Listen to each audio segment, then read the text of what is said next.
Hello, everyone, and welcome along to the Sports Corner Live. Once again, we are back for another watch-along. It is game number 3 of the day, game number 2 of the stream of the day, and it is Netherlands up against Austria.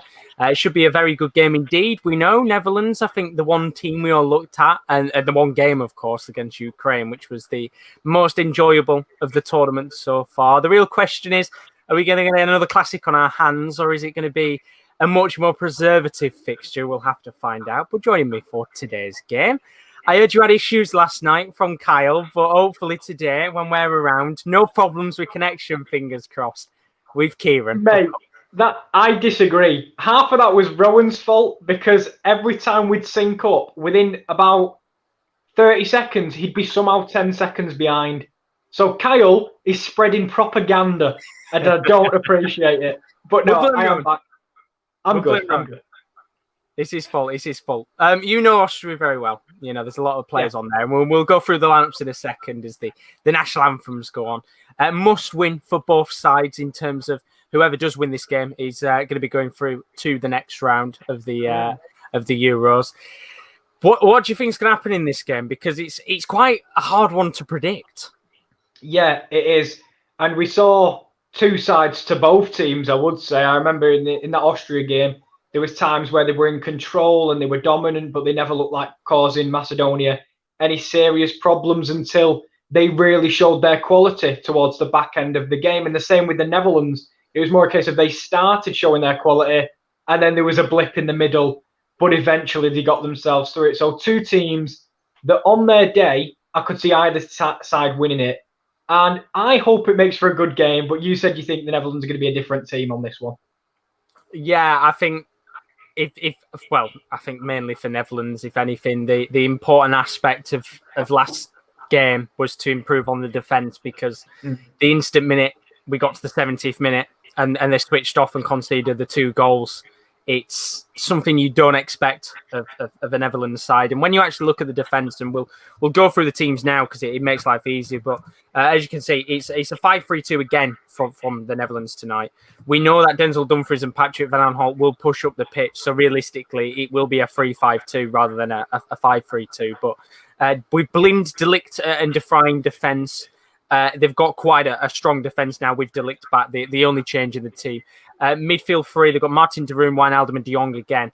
And then a front 2 that worked really well last time. It was Depay and Weghorst. On the bench, Quincy Promes for the first time.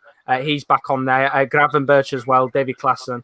You would expect that back 3 to probably not concede many goals. But you never know with this Dutch side because when you've got a manager like De Boer in charge who, arguably should know how to defend himself because he was a centre-back, you would expect this type of team to not concede. But when you also look at the Austria side and how they've lined up, it makes for quite interesting viewing themselves. I mean, they've gone for a 4-4-2. Now, BBC is saying, and I'll come to it in a little second, Daniel Batman is in goal again. Back 4 is the same as the last match. Ulmer, Hinteregger, Dragovic, Liner. This is where it's supposed to be different. Now, the BBC is saying it's actually Sabitzer on the right-hand side today and Baumgartner up top, which I disagree with. I think it will be Sabitzer and Gregoritsch, and they play a similar system to what they did last time. Konrad Laimer is in midfield. He's alongside Schleicher either way. And then on the left-hand side is David Alaba, of course, was the best player of the last match. How do you see Austria playing it? Because I don't think they'll change up from last time. Well, this is the thing. The weird part about last time was David Alaba did not play on the left for long periods. Josh, you were there. And he slotted into centre-back and played with a 5. And then the moment they allowed Alaba to go forward and influence the game in the attacking third, they looked a miles better side. They have gone with Gregoritsch. They went with the guy who got them a result off the bench last time. So I think he will be the man leading the line. Baumgartner probably the more attacking of him and Sabitzer. And it's interesting to have Sabitzer out wide because last game when he was in the middle, his switch ball to Liner was unbelievable. And I think the most things from both sides tonight are the fullbacks. Liner was influential for Austria and Denzel Dumfries should have had 5 in the first half by himself. So I think the fullbacks are going to be the ones creating the attacking width and it should be a good game. Yeah, hopefully so. And you can see on the bench, of course, Sasa Kalajic is on the bench today. He's one of the changes in the team. No Arnautovic, we said before, he's out suspended because of his severe bipolar, I think. I don't know what the celebration was in the end. It was really, really confusing. But before this game just kick off, we'll go through the chat and the comments in a little moment's time to always go through the head-to-head as we always do on the stream. They faced off 18 times before, Netherlands and Austria. Netherlands have won the most matches, 8 of them. Netherlands haven't actually lost in their last 6 against Austria. Austria's last win was 21 years ago. That was in 1990 when they beat them. So when you actually look at the stats, it doesn't go in Austria's favour whatsoever. No. You can see Netherlands 8 wins, 4 draws, 6 defeats, and then obviously the opposite way around for Austria. In terms of the one to watch today, it could only be one player. It's that man, Denzel Dumfries. Incredible in that last match against Ukraine. He was the star of the match. The amount of times he pushed forward in that match, I was able to get forward. And as you said, could have had 5 or 6 in that game. It was absolutely unbelievable. And no doubt, even with Patrick Van Aanholt, who is now a free agent as well after Palace released him today, there'll be a few eyes looking at both of those players. And one of the clubs looking at Denzel Dumfries was Everton. They've been heavily linked with maybe picking him up this season. And no doubt, depending on how both those two do, Van Aanholt and Dumfries, there might be a few clubs swooping around them, specifically Denzel more than Patrick. Yeah, I definitely think so. He's obviously on the right side of 30, and Patrick Van Aanholt is creeping over that. And I do think, Dumfries' last game, we saw what a threat he can be in the attacking side. And they've been looking for a Seamus Coleman replacement for a very long time, or someone even to compete with Coleman. They've not really had it, and I think Dumfries is perfect for that role. But should we try sync the old games? Yeah, what time are you on? And we'll see if we have to sync up or not. I'm at 116, 117, 118, 119. You're about a second and a half ahead. So should we say a minute and 30 seconds? Pause it. Yep, I'm there. 27, 28, 29, 30. Okay. There we go. 130. Boom. Pause mine. Right. Are you ready? 3. No, I'm not ready. Mine's not paused. There we go. I'm at 136. Sorry. Get to 136. Right. My apologies. Go 6 seconds ahead. 4, 5, 6. Right. 3, 2, 1. Play. Boosh. So we should be 39, 40, 41. Perfect. Yeah, looks good. I think it just has to pause it an extra second longer, but that's all right because we sorted it. We're all good. Hopefully, we don't have to sort it out too much. But it's an interesting game, this one. And looking at what you guys have been saying in the chat, while, of course, we started the stream. MEFC talking the building as well. How we doing, mate? I got a copyright strike. How long does it take to stream again? I don't know. Usually, you can just stream straight away once even if you've had a copyright strike. I think it's if you get free, then that's when sometimes they can take away your partnerships and things like that. But even then, you have to severely copyright strike to get that. Sometimes you can just sweep it under the rug. Kyle said, I am not. Careful, Josh. Kyle will throw you under the bus as well if things go haywire. Oh, that was his first comment of the night as well. No, to be fair, we all know the problems I've had with Wi-Fi. But last night, it was normal for most of it. However, syncing up was a real issue. That wasn't even Rowan's fault. That's just ITV Hub for you. It's absolutely the worst. ITV Hub is not good at all. That's why we're trying to, with the ITV games, make sure that when we do pick games, at least when we do these types of ones, we've got a BBC match because, as I said before, ITV is impossible to sync up because it's crap. But predictions-wise, Carl's put in the chat, Netherlands to win 4-2, so he's expecting 6 goals. Would be very nice if we got that. Another cracker. MEFC Talk's gone 4-0 Netherlands. So we've got one side of the spectrum, we've got a thriller. Other side, we've got an absolute spanking. What's your prediction for the match? What are you going for? I think I originally put down on the predictor app a 2-2 draw because I'm very biased towards Austria. But I'll probably go 3-1 Netherlands if I'm being real. For 3-1 Netherlands, I said I think it's going to be a bit of a battering in this one. I think it's going to be 3-0. I'm going to go 3-0 Netherlands. I don't.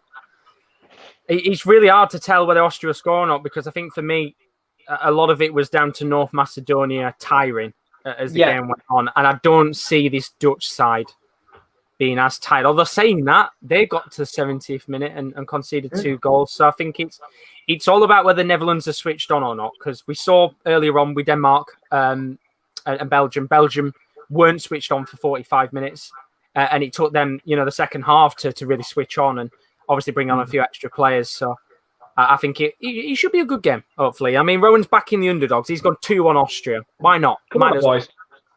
Come on, boy. If they win it, they're through to the next round, and they could finish top of the group as well, which would be massive for Austria. Yeah. And it's one of them, whereas of challenging the box area, I don't think it's going to get given as a penalty, though. As it's what we said earlier about this game being whoever can top the group or go through, but this group does seem to be wide open between the likes of Ukraine, Austria, and the Netherlands, depending on how this game goes. If it does end at a draw or maybe Austria getting the upset victory, it leads it all on to that final match day with Ukraine. Yeah, and that's going to be a tough one. A very, very tough game to predict. You know, Austria, Ukraine, considering Ukraine played really well today, I thought North Macedonia could have got something from it, but it was a good match to watch. I think that'll be quite an interesting game for the neutral to watch on the last match day. I think Ukraine definitely were better in the first half. I think the first half they were much the better side. And then as the game grew on, I actually blame myself for Ukraine because I put Malinovsky in my team, and of course he missed a penalty. Of course he did, because why wouldn't he? The week I put him in the team. Everyone seems cursed when it comes to taking penalties. We saw Bale miss one yesterday. We saw another save today by Dmitrievsky, who's had a pretty good tournament so far. Yeah. I think he'll be one of the players that gets snapped up in this tournament after it's finished. Yeah, and the only man to score one's Ronaldo, because, well, he's a different breed, so it doesn't really matter. Yeah, he's just too good when it comes to penalties, but I think we'll get one in this game today. I do. Oh, well, we could have had one early in the game. Ulmer did go down, and Ulmer's one of them that's made a massive start. And I will say, Josh, I think we've noticed Alaba is back at centre-back again. It is. I think it's going to be a 5 for them as well. They'll match him up, I think. Yeah, I guess in a game like this, I understand why he'll play as a centre-back. I think against North Macedonia, it was a bit too preservative to play him as a centre-back. I would have played him as a winger in the end. But Frank de Boer today, here he is, looking all swagger, not wearing a suit this time. He's wearing a shirt. And, of course, big expectations from him to go out there. Ruud van Nistelrooy as well on the coaching staff, which is certainly a player from the past you'd want for experience. To be fair, he could probably do a job coming on the pitch if he wanted to. Yeah, and to be fair, he's still probably only a little bit older than Martin Stecklenburg, who starts. So there you go. You're not wrong. Might be a chance here for Holland to come through. And one player you don't want on the ball running at you is Wout Weghorst, because he's not the quickest of players. But no. I'm interested to see how those link up today, Depay and Weghorst, because I had Depay I didn't have him down as the top goal scorer, but I had him down as a likely candidate to be there. Yeah. At the end of the competition as a top scorer, but it's little and large, isn't it? It's a nice pairing to have. Yeah, he's the one that you'd want driving at the defence with the ball at his feet, and you want Wout Weghorst in the box for any loose pass or any loose ball that drops, because you know he's going to finish it. And we saw that in the first game with Weghorst, just in the right place at the right time, and got his team a vital goal. Oh. And I tell you what, I was just thinking what you were thinking there. And again, Jesus Christ. I'll tell you something, in this tournament so far, referees have been ridiculously lenient when it comes to fouls. There have not been as many yellow cards as I expected. And I thought that was going to be a free kick. There's also been a lot of dives. A real lot of dives. Yeah.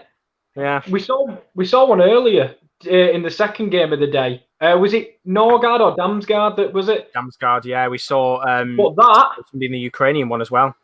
That second one's a foul, and I'm not sure if it's in or out the box. That's the only issue.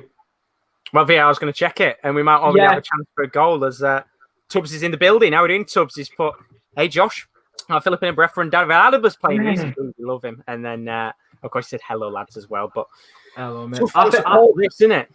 That second one's a pen. If it's in the box, it's a pen. Well, this is the first time in the whole tournament that a ref's gone to the monitor. We haven't had a single one go to the monitor yet, which is... Ukraine did. Oh, did they? Handball. Yeah, the handball. Yeah. Yeah, that's in the box for me, Josh, I think. That's in the box. That is going to be a penalty, I think. You can quite clearly see his foot is in the box, and the referee, he looks like he's giving that as a penalty, and he points to the spot. It's a pen. You could see from the body language, he didn't have to wait long for that, did he? He watched one replay, penalty. No, and Josh, 2 minutes ago, I think you said you think there's going to be a penalty in this game. Well, there you go, mate. You've got it 2 minutes. Made the prediction. There you go. It's the right decision. Yeah, and it's that man getting forward. Again, Denzel Dumfries. He's on the ball. He's getting forward, and Alaba lunges in. And a man of his experience, he just thinks he can get there first, and it's a poor tackle from him. He knows it's a pen. I think. Is Memphis Depay going to break the penalty curse? Because we've had an awful penalty curse recently. And I feel like if he's the type of man, he'll Panenka this with what he's like as a player. Yeah, I think he did do once. I think for Leon. It was Ben Yedder against Leon. Panenka it. But let's have a look. Depay steps up. Backman, who made a mistake in the first game. Just hit this with power. Depay steps up. Going to take his time. Just looking at Batman. No mistake. Brilliant. Ooh. Really, really well worked. I mean, Batman probably feels a little bit unlucky that he didn't dive half a second earlier, but just like that, Memphis Depay has bagged and the Dutch take the lead. It's 1-0. Good early start to this game. Yeah, the exact start that they will have wanted. And obviously it's another home game for them in front of the home crowd. And as you said, Backman dived the right way, but I think it was just too far in the corner with too much pace for him to get anywhere near it. It's a great penalty. Yeah, definitely a very good penalty. As that just smacks it in the bottom left-hand corner, right in the bottom left. No way that many keepers are going to save that unless they've dived half a second earlier. But as you said, pretty much nearly a full Johan Cruyff Arena, and that's what they want to see. Good start. Very good start. Yeah, and the Netherlands looking like they're having a good start to this tournament in general. They had to go through the ringer against Ukraine, but as you said, you think, and a lot of people think maybe this could be a dominated performance from the Netherlands, and it started in that vein. Yeah, and Alaba actually has got a booking in the end for that, which I was about to say. I'm quite surprised that he's not gone in the book and got a yellow card for that at the first, but that's a bit of a worry. That your top centre back is now on a yellow card after 10 minutes. He's obviously going to have to watch out now. And as I said, I think that gives the momentum now for the Netherlands to see if they can get a few more goals in this and cement their round of 16 spot. Yeah, and to be honest, in this opening kind of 10 minutes, you haven't seen much from Austria, apart from an early Ulmer attack. But it'll be interesting to see how this next couple of minutes goes in terms of momentum.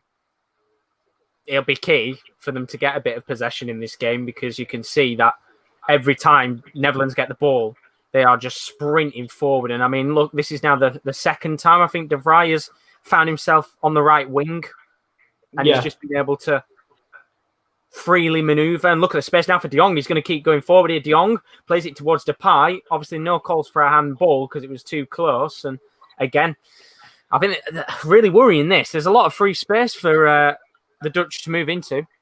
Yeah, they have been completely in control for this opening portion of the game. I know we're only 15 minutes in. And we did see this against Ukraine as well. They were in control for long periods of that game until the late in the second half. But as you said earlier, if they can keep the momentum and they can double the lead, this game could be over before it started. Yeah, exactly. And I know obviously for Austria, they got 3 points. It's probably not a game where they expect to get much out of it. But if you can get yourself a point or 3 points, you are probably through to the next round. As we keep saying, 4 points is the target for any team in this tournament to get yourself through to the next round. And we saw Denmark today. They lost, as that's a crunching tackle. I'd be very surprised if that was not a yellow card. Yeah, Martin de Roon. It's one of them. It was a 50-50. I think it's Gregorich gets there first. And yeah, mistimed completely from de Roon. Tone set for this game, isn't it? With a few of the crunching tackles going in. Aye, most definitely. And again, another player that's got to walk a tightrope because he is that type of midfielder. He likes to buzz around and get close to the ball and try and get to the ball first.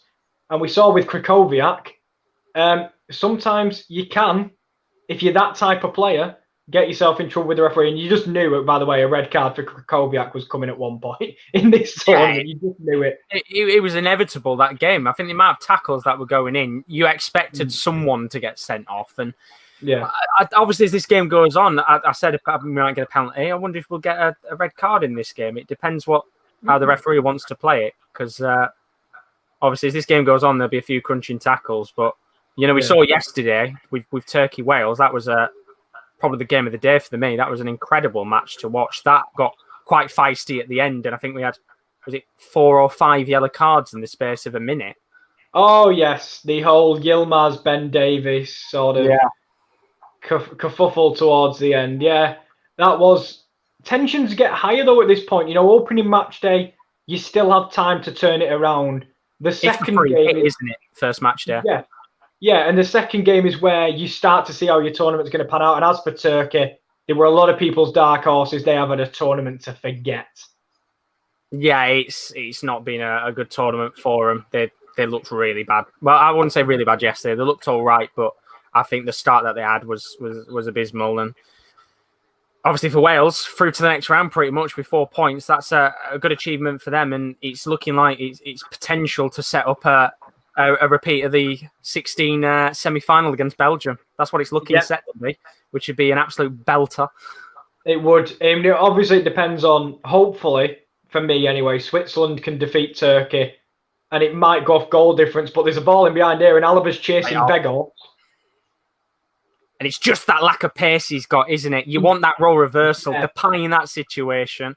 And I think we'd have been saying 2-0, but he's not the mobile. He's not the mobile of players, most mobile, is he, Vegos? We've seen that twice now, where he's come up against the centre-backs, and he's a big lump, isn't he? He's a big lump, to be honest with you. Yeah, very polite. Big lump. He's a big lump. He's a bigger framed player. I'm going to be polite. I'll put it politely. He's got bigger bones than most people. But he's the type of person that you want with his back to goal, bringing everyone else into play, and then in the box, poaching for the final chance, not picking the ball up in a foot race with David Alaba, because I don't think he's really going to win that.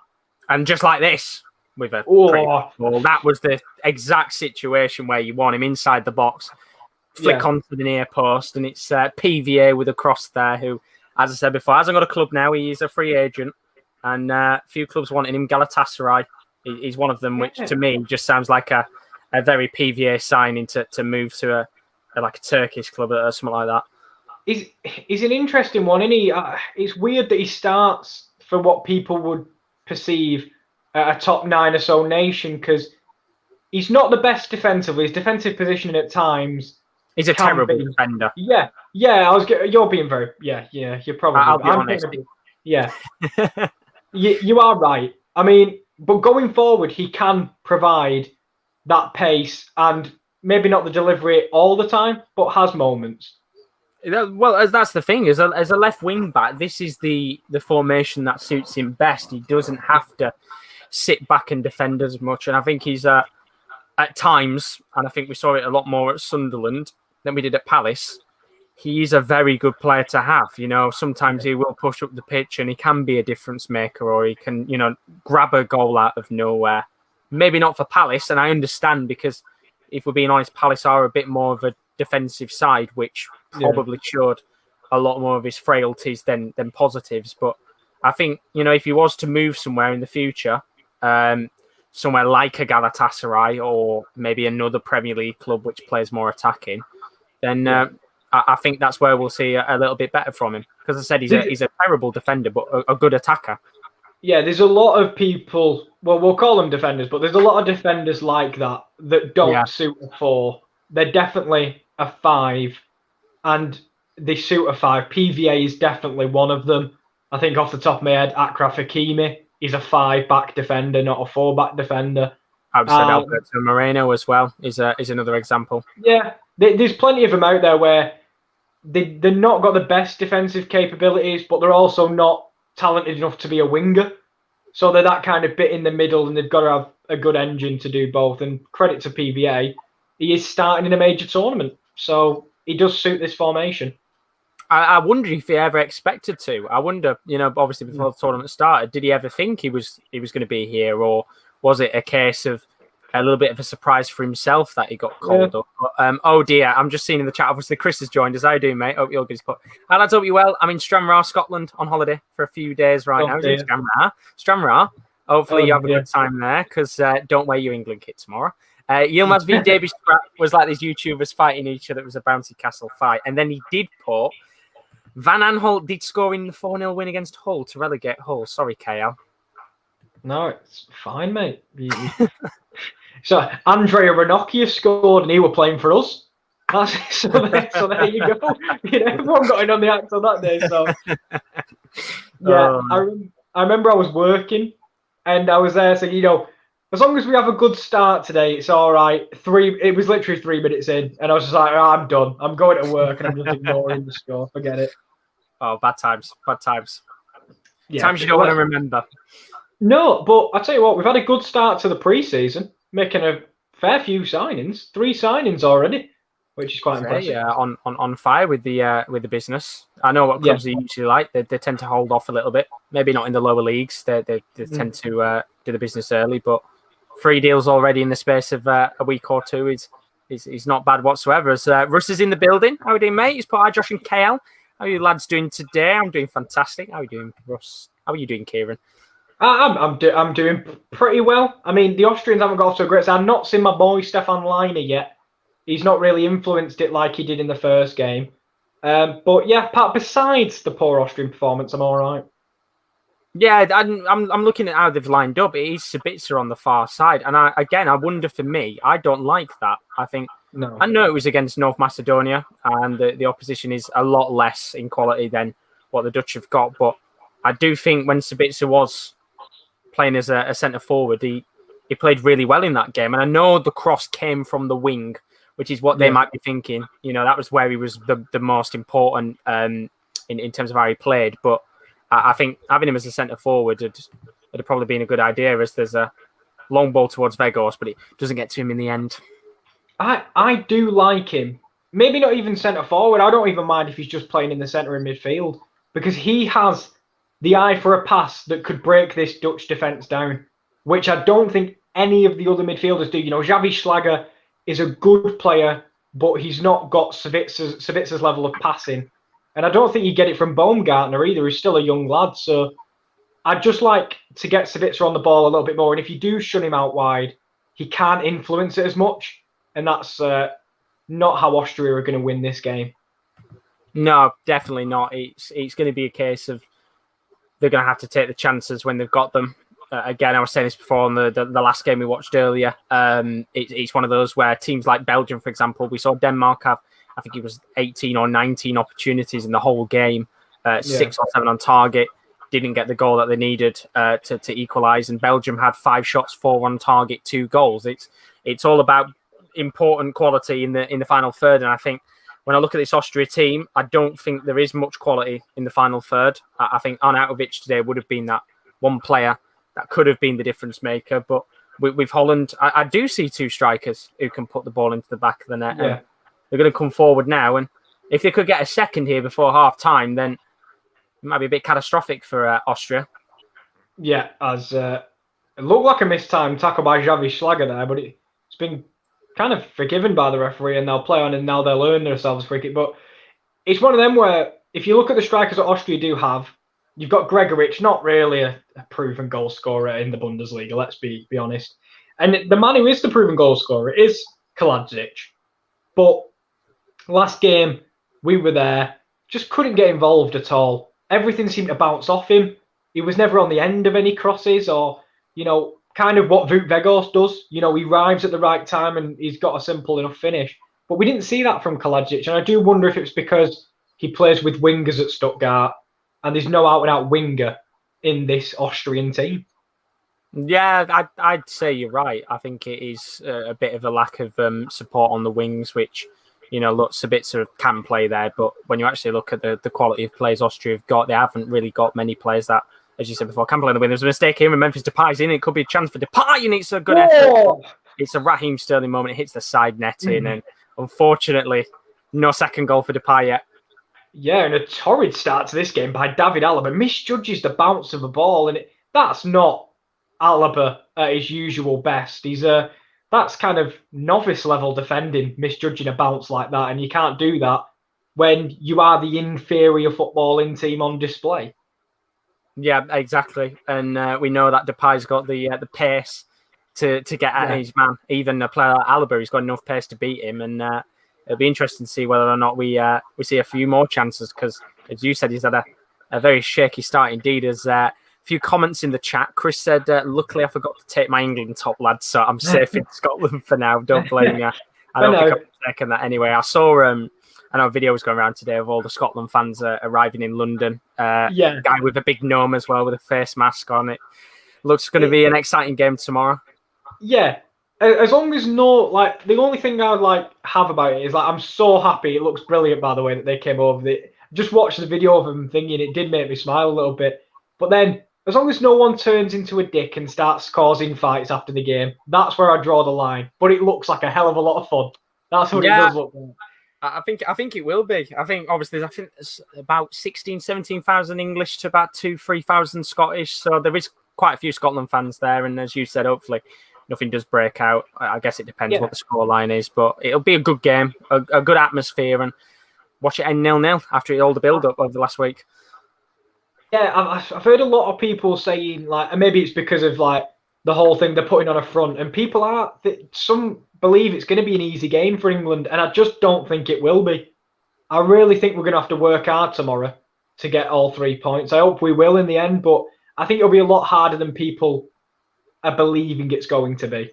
Because, yes, they played crap, but it's a different feel than the game against the Czech Republic. I think they'll be more up for it. I don't know why, but I just do. It's the equivalent of a club derby. Especially when it's in Scotland, everything goes out the window. Form doesn't matter, the teams. It's all about how you play on the day and how you build to the atmosphere of the crowd and that. And it'll be a hopefully an entertaining game to watch. I think England will win. I don't know how or whether it's going to be close or a big victory for us, but I think we'll win. And more importantly for Scotland, I think it's better that we have a nighttime game because they will see by the night what they need to roughly do. Because if Croatia beat Czech Republic, we could have 3 teams sat on 3 points before we go into that game. So there is a good opportunity then that if Scotland do win, that could be the group where we have all 4 teams on 3 points and we go into the last match with everything on the line.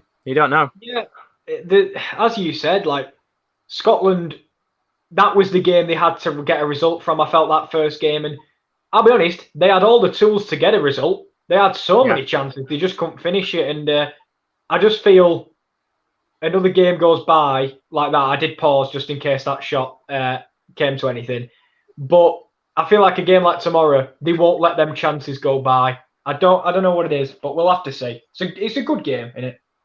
It'll be a good game. It should be a good game, as I think De Ligt has had a certain private area where the ball just knocked into. I mean, there is the minuscule call for handball, which is the most desperate call I've ever seen. There's Arnautovic watching on, obviously suspended.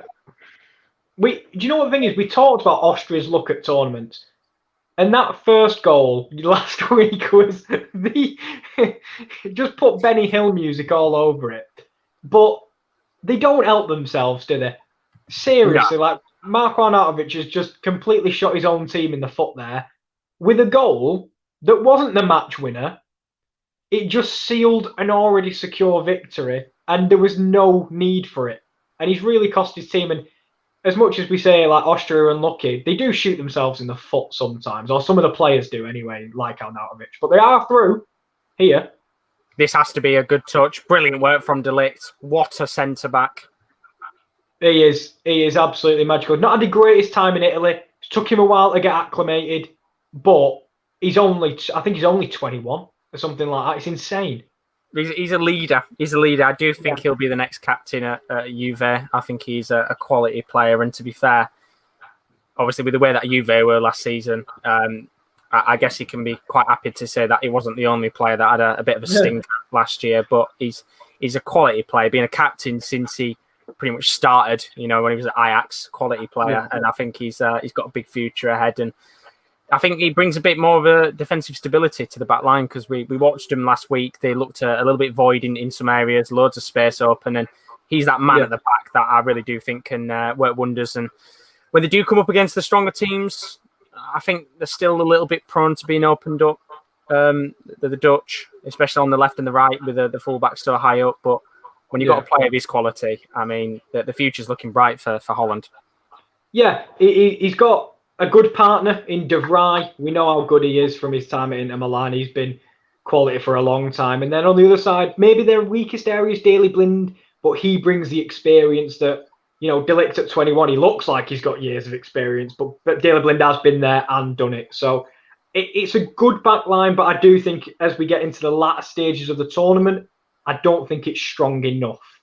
No, and on another day, when Van Dijk's fit, obviously Blind would probably come out and Van Dijk could be in there, and then we'd be saying it's a world-class back line of three incredible defenders with just a few weak areas on the pitch with the left back and then that, for example. But we're going to get a free kick here, Holland. Half an hour in, 1-0 as it stands. And looking in the chat, Russ asked, away from the Euros for a second, thoughts on Rotherham's new home shirt. Well, I saw leaks this morning of one, and it looked completely different to the one that was leaked. And I think it looks nice. I think it looks really nice with the white strips down the shirt. It looks really lovely. And then Chris has put Daka on his way to Leicester. Very jealous of that signing.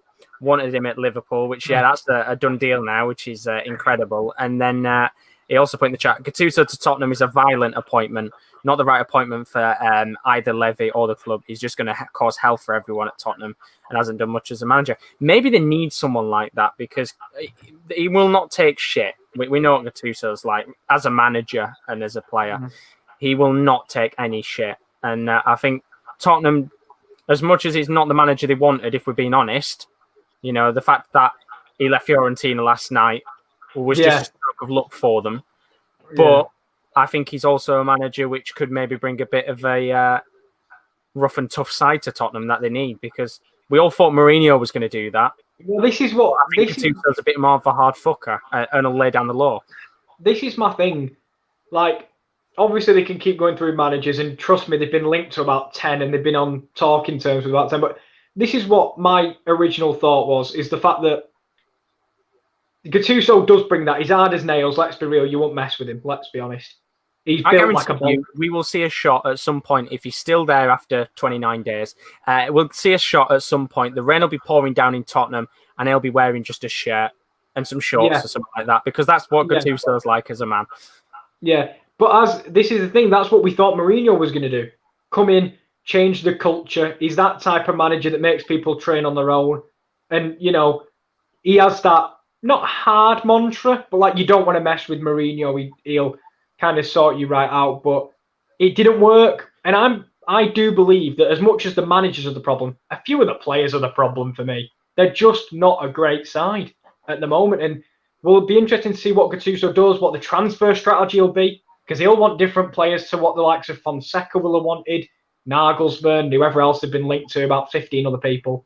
So it'll be interesting to see if they do back Gattuso and how many people he signs, because I do think the squad needs an overhaul, as that's an audacious switch. Yeah, they need some work to the squad. I mean, Chris saying he left Fiorentina because of his demands. He's going to leave Tottenham for the same reason. You know what Levy's like, but he'll have more money at Tottenham. Yeah. So, of course, I know obviously Levy-wise, there probably will be a bit of frustration here and there. But if you compare it to Fiorentina, he's probably going to have twice, maybe 3 times the amount of cash to spend. So he will get a bit more of a flexibility to sign players. And he's one of those, isn't it, really, where I think, at Fiorentina, he would have got a bit of cash here and there. I'm interested to see whether Nico Gonzalez was a man that he wanted, because it looks like he's off to Fiorentina. So I'd be interested to see whether he's was actually Gattuso signing, or whether that's something that they've just had in the back burner for a while. Is he not going to Brighton anymore then? He's more close to Fiorentina than he is Brighton, from what I've heard. But it's one of those where I think he will have money at Tottenham, and I just want to see him on the touchline, because I would love to see him come up against Pep. Yeah, very different managers, it's fair to say. And he's one of them, though. He is inexperienced as a coach. He had the time at Napoli, got off to a fantastic start. Did he win him the Coppa Italia, I think, in like his first week or something stupid, like, or he'd not been in charge for a long time. But as we say, it veered off towards the end. Spent a 28-day spell in charge of Fiorentina or whatever it was. But it'd be interesting to see, because with inexperience, you might get the new manager swing of good performances, and he'll obviously be coming into a dressing room with Harry Kane. Does he really want to be there? Does he, if he buys into the Gattuso philosophy, does that change his mind? Yeah, so much transition at Tottenham this summer. Oh, that's a hell of a strike from range. So good effort. Oh, it's Hinteregger. Hinteregger. Man who loves to score goals in the Bundesliga. I mean, he's given the space and the freedom to go for it, and you can't blame him whatsoever. A little more dip on that, and maybe it'd be at least a shot on target. But yeah, I think with Gattuso as well, it's one of those where, similar to Fonseca, you're just going to take the job because you're probably not going to get a bigger chance than that. Tottenham is a job that, as much as we sit here and we joke about them being an irrelevant club, they've not picked up many trophies and things like that. They are still a big club that, arguably many managers in world football would want to manage. So when you've just left a job like Fiorentina, who, let's not forget, struggled last season, they finished mid-table, and a team like Tottenham come calling, you're not going to say no, are you? No, a team that's come a long way. Unless you Conte. Well, this is the thing. Like, for me, Conte, we'd all be saying about what a brilliant coup that is for them.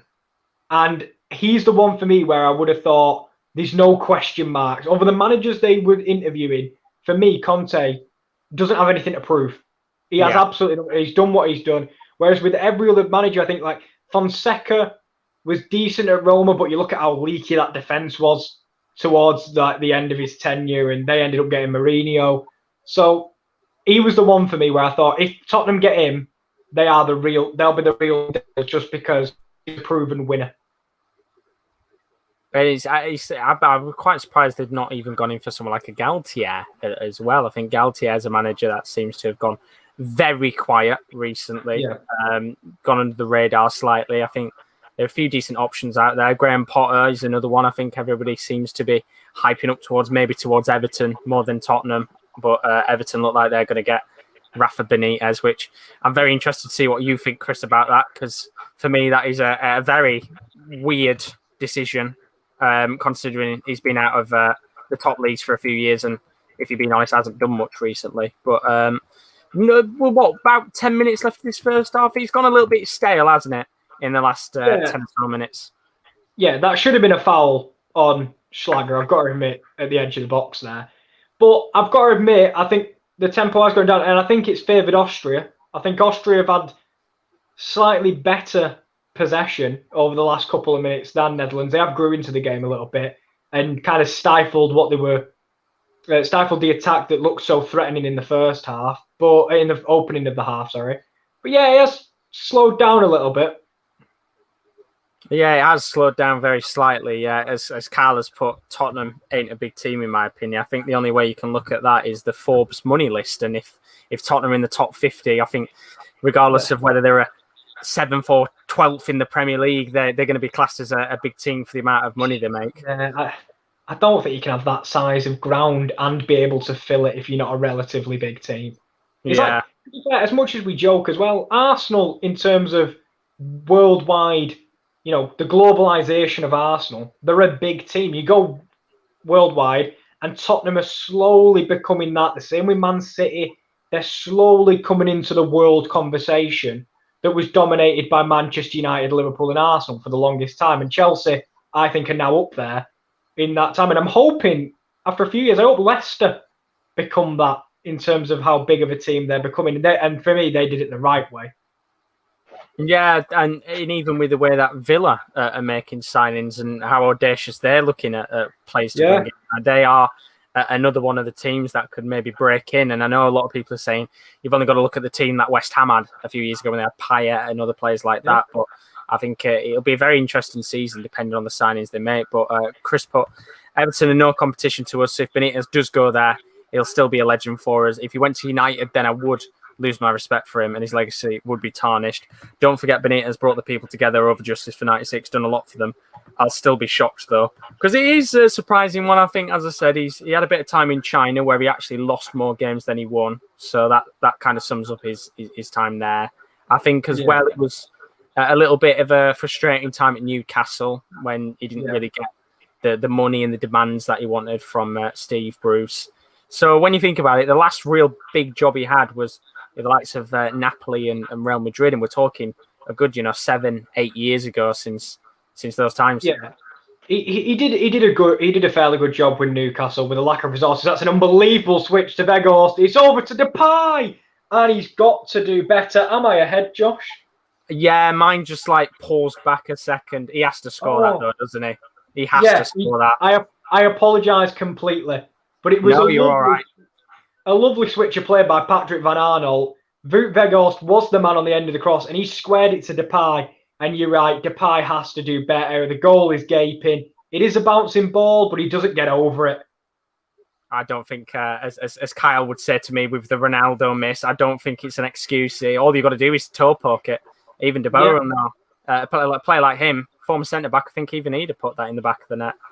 Yeah, he's got to get over the ball, and instead he gets underneath it, and he just continues to fly into the stands behind the goal. And it's a chance that you'd expect Depay to score. Oh, 100%. 100%. Should have buried it. Absolutely buried it. Could have had a hat-trick by now, I think, in this first 45 minutes. And Netherlands could have had another chance there. Depay breaking into the box, and he squared it to the back where Wijnaldum was waiting. Very similar to a goal, similar area, and he's got to score that as well. Another chance. Good defending, though, by Austria. Good defending. You could see Dumfries as well on the far-hand side. He was calling for it. Half a second earlier. We got to him and maybe could have had another goal in this tournament. Yeah, definitely. Depay squares it to Wijnaldum, and he does it first time. He's stretching, but he's got to do better as another chance goes begging for Austria. What time are you on so I can try and get level with you, pal? I am on 40 minutes, 46, 47, so I'm probably about 5 seconds behind, maybe a little more. Keep going, keep counting. I'm stopped. 52, 53, 54, 55, 56, 57. There we go.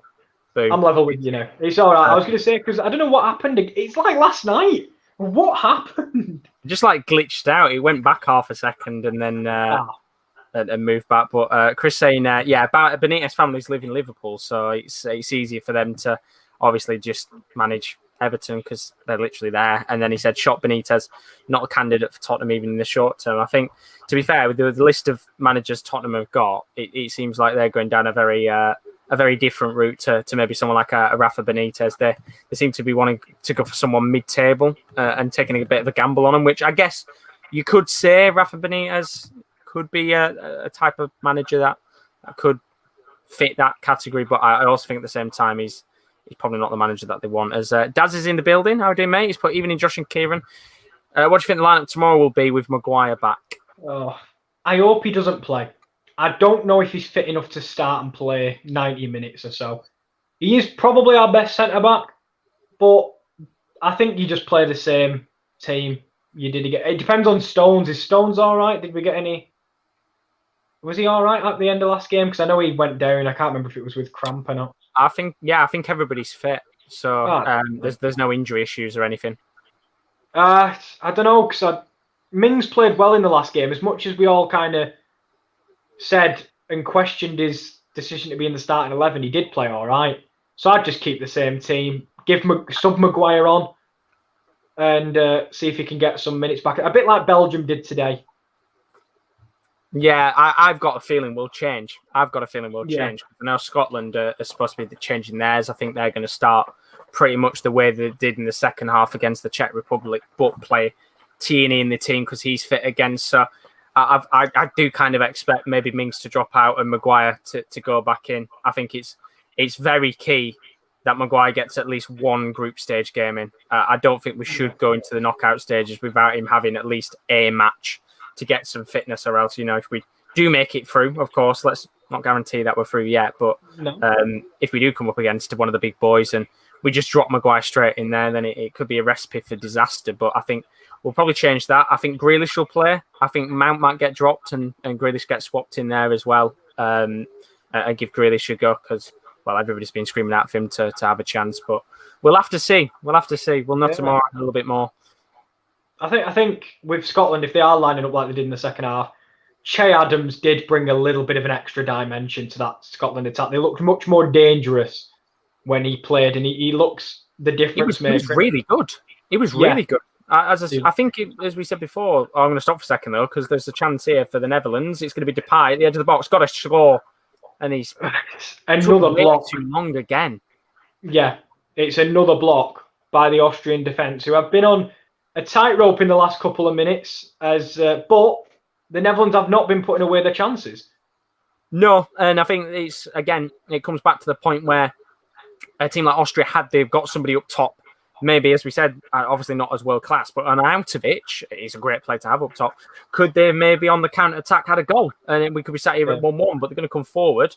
That'd be a chance here for Lima. Going to keep pushing forward. Eventually plays it into the middle, and again, it looks like here, ball's lofted long, goes out of play for a goal kick. It's not been a good performance attacking wise for Austria, and I do worry for them. No, that's the ball they like.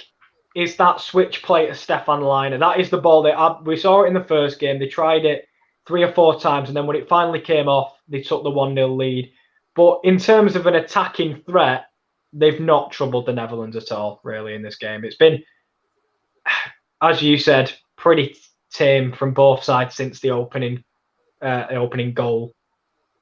Yeah, it's been a bit. It's not been the best of first half. So I'll be honest with you, it's been pretty poor. But I guess we'll have to see what happens the second half, because I wonder if Austria will try and change anything up, because obviously they do need to try and get something in this game. Not as imperative that they win or draw. They could still lose and obviously have the 3 points on the board. But with the way that things are looking in that group, they're going to have to make sure that they try and get at least 1 point on the board, because of course, Ukraine are going to be very tough to play against. Yeah. But Chris has put had McDonald's on the way to Stranraer. Didn't have my favourite chicken selects meal, so got chicken nuggets meal instead. Asked for dip, but they didn't get. They offered me 2 free cheeseburgers. I accepted, but also said to them, I'll be putting on ratings. Read the order next time. Get your heads out of your backsides. Oh, you got 2 free cheeseburgers. You got 2 free cheeseburgers? What? You can't be saying that to them. If I got 2 free cheeseburgers, I'd be giving them 5 stars. Yeah, I don't care about the fact I've missed a nuggets over select if I'm getting 2 free cheeseburgers. Kyle's put the same. He said, even though they forgot the dip, you can't complain by getting 2 free cheeseburgers. That was nice by McDonald's to do that. Wish I got free food. It's half time, by the way, but we've got to get back to this point about the cheeseburgers. Yeah, this is cheeseburger gate. This is absolutely terrible. No, it's credit, right? This happened with us, wasn't it, at university? And I think it was a chippy. And instead of a cheesy chips, they offered a large chips. That's quality. You take it. Because usually with McDonald's, you're missing something on your order. So when you're getting more in it, you can't complain whatsoever. But it's half time in this game. 1-0 between the Dutch and the Austrians. And of course, the Johan Cruyff Arena is packed out, but it's not watching a very enjoyable game, is it? It's been a bit dull. Yeah, no. The goal came from a penalty. And besides that, Netherlands have had a few fleeting moments which they should have done better with in the attacking areas. A few shots that have been pulled back, like the one to Depay, like the one to Wijnaldum. Some desperate defending from Austria at times, but they've got in front of the ball. They put the block in. So not the worst half it could have been for Austria, because it could have been a lot more if the Netherlands were more clinical. And I guess for the fact we talk about how defensively they've got a few holes, in the attacking area, I do think with the strikers they've got, they've had to be a little bit more clinical in that first half. Yeah, and I've got the stats up. So far, 55% possession for the Netherlands, 45% for Austria. We've had 1 shot on target, which was the penalty. So that kind of sums up everything that's gone on in the game. Apart from that, we have 2 shots off target for the Netherlands, 1 shot off target for Austria. They've had no shots on target in the game, no corners. Obviously, we had 2 yellow cards. It has been pretty dull. But I guess for the Netherlands, if you get the win on the board, it doesn't have to be the most amazing game. No. You're through to the next round, and that's all that matters, really. Yeah, they won't want the bloody heart. Well, kind of. What's the best way to describe it? The roller coaster ride of the first game. I think they'd rather have this calm, settled victory if it was to be that. But as we talked about earlier, it was just a David Alaba mistake. You look back at it, it's his heavy touch. He puts himself in danger, and then he gives the foul away as well. So, besides that mistake, though, as you say, Netherlands, in terms of getting shots on target, they've had the chances, but they've just not been clinical enough. And if you get the win, does it matter? Not really. Yep, exactly. It'll put them through to the next round. There'll be the next team through as we have a look at the chat and see what you guys have been saying. Chris then replied, order there for a reason. If they haven't got any dips, though, it's very hard for them to give you one. That's the only problem. If they've ran out, they've got a replacement. I mean, and especially, for dips, to get food back for a dip, that's quality. That's quality. That's an incredible deal. It's an incredible deal. Imagine if I just went in and they told me they've got no ketchup, so I went, oh, fine, I'll take a triple cheeseburger. That's quality. Anyway. Pete's in the building as well. How are we doing, Pete? But evening, lads. Hope you're well. Chris is on one again. He's always making me laugh. How are we doing, Pete? Hope you're all good. No doubt you come here to rattle Chris. Chris did put that. I hope we're signing new house. Signing be like going on a date with Michelle Keegan. Don't want Basuma. That's like going on a date with someone pretending to be Michelle Keegan. Ends up being Gemma Collins. I know, obviously, you don't want him to leave Gladbach, do you, Kieran? No, of course I don't. I absolutely love Florian Neuhaus. But I don't think Basuma is a bad player. You've got to think he's standing out in a team that is not blessed with as much talent as Gladbach. And I'm not saying we're, the best team in the world. We're better than Brighton. I think they're two very different players. It depends what you're looking for. If you want someone who'll win you the ball back, you're going for the likes of Yves Bissouma. If you want someone to pick up the ball, drive upfield, and find that pass that can break defences down, that's Flo Neuhaus. I think they're very different players, Josh, to be honest with you. And I think as well, the best example is you've only got to look at Wijnaldum when he was at Newcastle. He was in a team that was full of okay players. I mean, Chris saying Basuma doesn't excite me. He's understandable. He's understandable. I think the name isn't exciting, but at the same time, the quality that he's brought to that Brighton side, if he was to move to another Premier League club, I think a team like Liverpool would be very good for him. Well, think about it. Let's be honest, if you were Tottenham last season, would the name Højbjerg excite you? No. Did he do a hell of a decent job? Yeah, because he moved teams and he looked a much better player in a Tottenham side. I've got to admit, it wasn't great, but I think Højbjerg was one of the standouts in that team. Yeah, exactly. And I think probably for me, in a midfield three, I think Basuma would have a bit more freedom to push forward, show his attacking capabilities off. So I think maybe for a team like Liverpool, maybe even Arsenal, I think that it'd be very good for, and he'd fit in very well. If you could get them both, then you'd be happy days because you've got two very different midfielders. Because the thing is with Basuma, he's not an out-and-out DM, but he is really good at winning the ball back.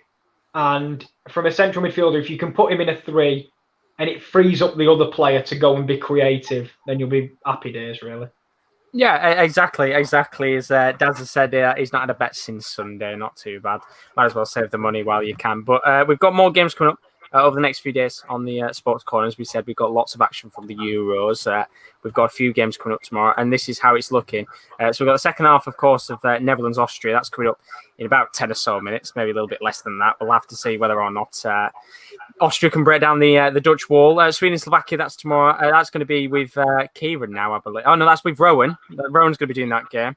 God knows. We've got another game. We'll have not just England, Scotland. We will have Croatia, Czech Republic as well. So all three games are covered tomorrow. Kieran's going to cover Croatia against the Czech Republic. Right, okay. Thank you. So that's all sorted. And then 10 to 8, it might be me and Rowan for England, Scotland. Either way, that game's covered from 10 to 8. So all three games covered tomorrow. Hungary, France, that's at 1:55 on the 19th of June with Rowan again at 2 o'clock. After that, there'll be Portugal, Germany at 10 to 5. And then the last game of the night is Spain v Poland as well. Going to find somebody to do that game. And then hopefully we'll have all three games covered again. So that's how it's looking over the next few days. Some decent games coming up, hopefully. Some big teams again. We saw France and Germany in action in that match. Portugal as well. It should be interesting to see how they go down. But Chris has put, I'm not here to be a comedian, Peter. Just my honest opinions. Good to see you. It's lively in the chat. Hey. Laughter makes the world go round. Sometimes it's the most powerful medicine is laughter. It's a beautiful thing, Josh. It's a beautiful thing. It is indeed. It is indeed. And it's also recommended to not just laugh on our streams, have a good time. It's recommended to check out our social media as well. Yeah. Our Twitter is at _top corner. and our Instagram is _sports corner_. Do go and check them out if you want to see when we do go live. It's highly recommended. And do go and check it out. Greatly appreciated indeed. As Daz has put, tomorrow is his next bet. I'm surprised, Daz, you didn't have a bet on the Royal Ascot today. I'm very shocked with that. But Sean's in the building. How are you doing, Sean? How are you doing, lads? Did you see any of the darts for results earlier, Josh? Luke Humphries will be a future champion. I did, yes. I saw Adrian Lewis had made the quarters again. I saw the Bronze Adonis as well going on a good run. Steve Beaton doing very good. Peter Wright winning it as well. But yeah, not bad games overall. And I think, as you said, Luke Humphries is looking very nice. Should be a good player indeed. But looking at both the teams, I think I'll probably put Austria first and then the Netherlands. What needs to be done in the second half? Because I've got to say right now, Austria haven't brought much to the table, have they? No. And they brought in the likes of Gregorich to give them something different after he changed the game last week. And I don't think he's done that, if I'm being 100% honest. So maybe you bring on Kalajic. And maybe you even try and mix it up a little bit. Bring on Anisiwo. He brings a little extra yard of pace that the other two don't, and then you can threaten the Dutch in behind. But overall, what we saw change the game last time was get David Alaba up the field, let him be creative. But as you say, Josh, you've got to counter it because you've got to be conservative because you don't want to get battered. So I think you have to be careful, but you need to let your best players influence the game. And of course, you bring on Valentin Lazaro because you've got to. I'm surprised you didn't say bring on Kladjic as well. Bring on that extra man up top. The only reason I didn't is because he didn't have his greatest game first time around. And he does bring a little bit something different.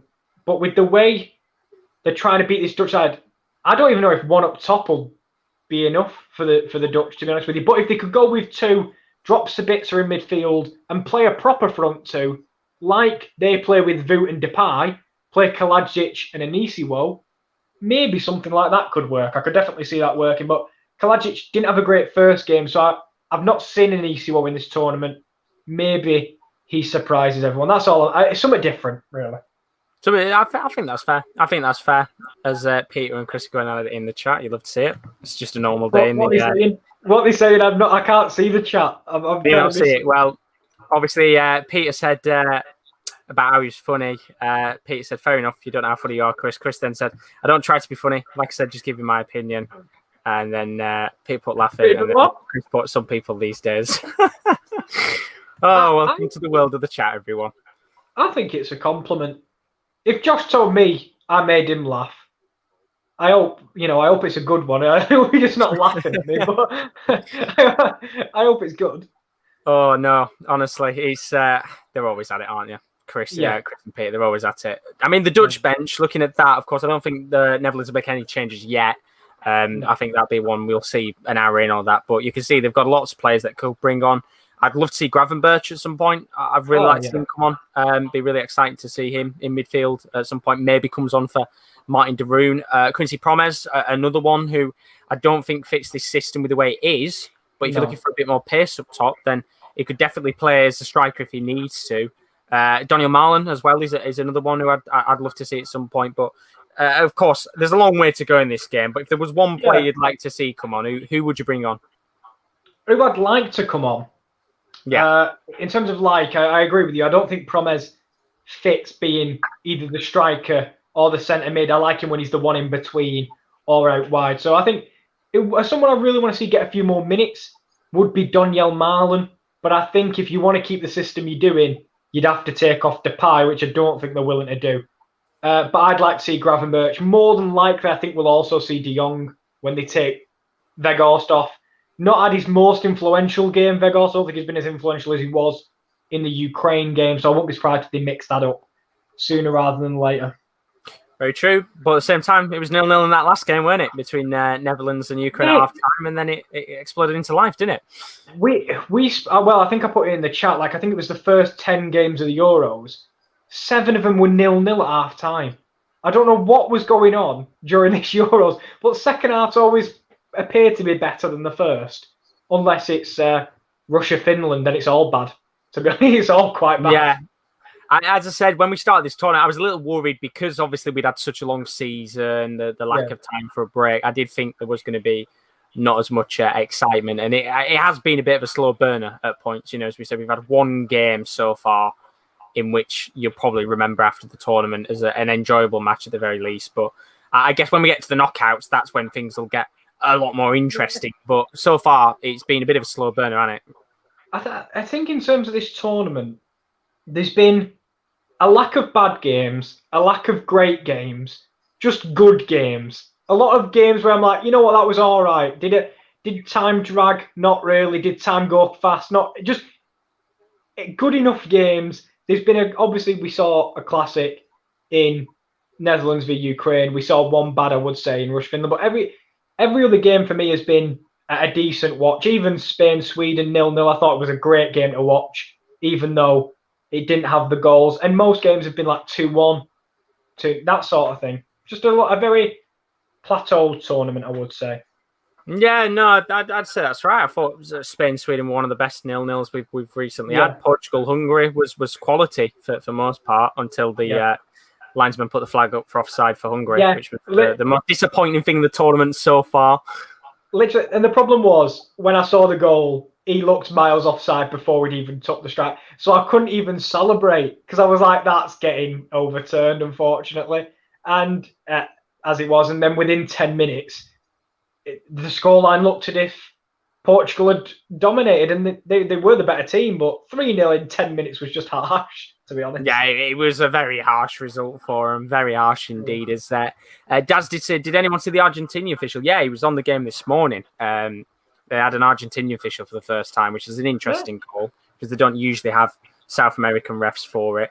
But yeah, he was on today. And then, as Chris has put in the chat, I could not give a coin toss if I made people laugh with my opinions. I don't like praise and compliments on me. I just say whatever. Are you finished? Don't like the attention on me. That's fair. That's fair. There's players coming out for the second half. Let's hope it's a better second half because we do need it. Of course, Austria 1-0 down in this game. Got some work to do. As for the Netherlands, this result would put them into the round of 16. They'd be the third side through alongside Italy and Belgium. And so far, I know obviously we're only halfway through the group stages, you could say, but which team has impressed you the most? I think there's a unanimous answer, and it's Italy. I think everyone's kind of unanimous answer will be Italy. In terms of both games, they've looked not once troubled by anything. Switzerland, we watched, they weren't great the other night, but Italy are making other teams not look great. Because if you look at Switzerland v Wales, they were much the better side. So I think Italy are the unanimous ones. I mean, if you just take the second half of today's games, I would have said Belgium, but they weren't great in the first half. They didn't quite get it clicking. So over what I've seen so far, Italy. Yeah, that's a fair shout. I'm interested to see how far they can go because I said before they haven't got any. They might have got one or two good players. Like world-class stars, but I wouldn't say any of them are world-class players. They're good players. They've got a very strong team of players, and of course, Chiellini just missing out, potentially rest of the tournament for injury is a bit of a big blow for them. But we are back underway with action, and I've just seen Jermaine Genius is on commentary, so I'm glad I've got it all the way turned down. Yeah, I'm not a massive fan. I've enjoyed some of the commentators much more than others, but this is a massive chance for Austria early, and they'll drill it across. It's good defending. But you talk about, obviously, the Italy thing, and I've got to admit, Netherlands' depth is poor. If you look at that bench, with some cases, there is a clear drop-off in talent. If you go from, like, Wijnaldum and de Jong to Klaassen, who's been very good, and Gravenberch will get there, it's just not great. And if you look at the defensive kind of depth, if you lose De Ligt or De Vrij, there is a drop to Ake, Veltman, Timber, who again, another young, like the future's good, but in terms of depth, I just don't think they've got the likes of, France. Everyone knows France's depth. Everyone knows Belgium's depth today. We saw that. But yeah, that's what I think will keep Netherlands back a little bit, is if they are struck with an injury bug or they need to change the game. I'm not sure they have the difference makers on the bench. Yeah, they're a team that, when I look at them, I think more about the future ahead than now as a team. Like we saw the teams of the yesteryears, the Robins and the Hullets and the players like that of the past. But I think there's a lot of these players who are well-aged. There's a few players, let's say, in the next 2 or 3 years that won't be there anymore. Wijnaldum, probably one of them, will eventually move on and retire. Stecklenburg, obviously, they'll have a new keeper in goal. I think that'll probably be Bizot, potentially, who goes in there. Blind is another one who's getting on. PVA won't be there. But there are players in the future that I look at and I think in 3 or 4 years' time could be the real deal. Timber looks a quality player. Obviously, Gravenberch looks brilliant. Marlon will improve as he continues on. They'll have a few players still of a good age. You know, Depay will be in his prime. Weghorst will still be playing. I think it's one of those where I think, again, they haven't got many world-class players in the side. They've just got a very good set of players in the starting 11, like Italy do. And you look at some of the players that are coming up. Brobby, I think because of how long he's been in the net, I think he is Dutch. I think he can, because obviously he's not got a cap for anybody yet. I'm pretty sure he could probably go where he wants. Yeah, I think he can. I don't know if any nations will go in for him or not, but I'd assume there could be some interest. He's one of them where the future's untold, but it's a great start by Austria. Again, it was an attempt at reverse pass. Just intercepted. But as we said, I think we can go across the pitch and the future is bright for the Netherlands. They've got a lot of young talent. And let's be fair, a lot of that is to do with how good Ajax's academy is. Yeah, the Ajax Academy is always turning players left, right, and centre. And there's one from the PSV Academy here. It's Dumfries. Going to play it into Wijnaldum. He's going to hit it, and it comes off his player, which is a shame because I thought for a second we're going to get a bit of genie magic in this tournament, and unfortunately not. But now Austria can try and break. And again, for me, like coming back to this match, in the final third, it's that one pass that just seems to be lacking for Austria. Yeah. I completely agree with you, and I think they've had moments like the start of this half. They've had moments on the front foot, even though we're only 3.5 minutes in or something. And then, as you say, that final pass, that crossfield ball, that drive, like the pullback, it's just not good enough, and that'll be what holds Austria back, really. Yeah, you're not wrong. And Netherlands trying to come forward again. It's a ball to Weghorst, which he's not the quickest. He's stretching for the ball in the end, and he doesn't get it as. Nexus Protective says, keep up the great work on the beach in the Grenadines, St. Vincent. Whoa. How lovely is that? Swanky. Hope you were having a good time there with the good weather, because we obviously had a heat wave of last week here, and that's gone now, sadly. But no doubt it's lovely weather there. I was going to say, we're not on the beach in St. Vincent and the Grenadines. That's bloody magical. Trying to find out what the weather is there. Whew. 27 degrees right now. Yeah. Lovely weather. It's over. It's got to be near like St. Lucia, which is just an absolutely gorgeous country. So, I'm jealous, very jealous. We can't even get out the country, let alone anything else. No, we're trapped. We're trapped right now. Dad's saying in the chat tomorrow on commentary on ITV, Lee Dixon, Ali McCoyston, shit-faced, lovely. We love that. Can't wait to watch Sam Matterface talk crap. Honestly, he annoys me a lot. Really annoys me a lot. He's a terrible commentator. There's a lot of the most disrespect possible. There's a lot of that this tournament. I've not enjoyed I've not enjoyed some of the coverage. Like, let's be real, I see it all over Twitter that like everyone's hopping on bandwagon now of how good Ellie McCoist is, but if we know how good he is, if you listen to the time he's on Prime with some of the Premier League games, you know how good he is. He's the one guy that I think everyone's enjoyed listening to. Having Clyde Tilsley and Ali together, it's the pairing that everybody's screaming out for, but they don't seem to be listening to the crowd. It's bizarre. Yeah, it's. I guess it's one of them where they can't cover every game as much as we wish they could. They can't cover every game, and then there's some that I just don't enjoy because they just like Martin Keown. I'm just not a massive fan. He just sends me to sleep. If I'm being 100% honest with you. Like most, don't know much outside the Premier League.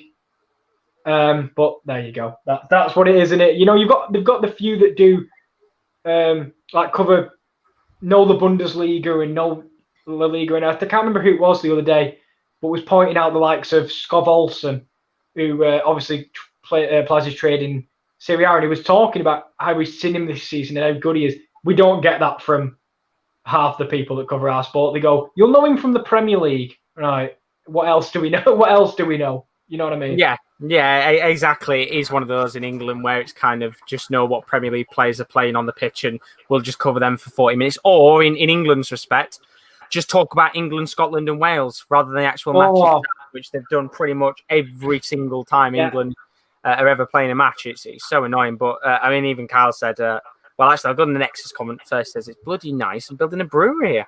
Hopefully it's going all right for you, my friend. I need to be friends with that guy. He's quality. I need to be friends with him.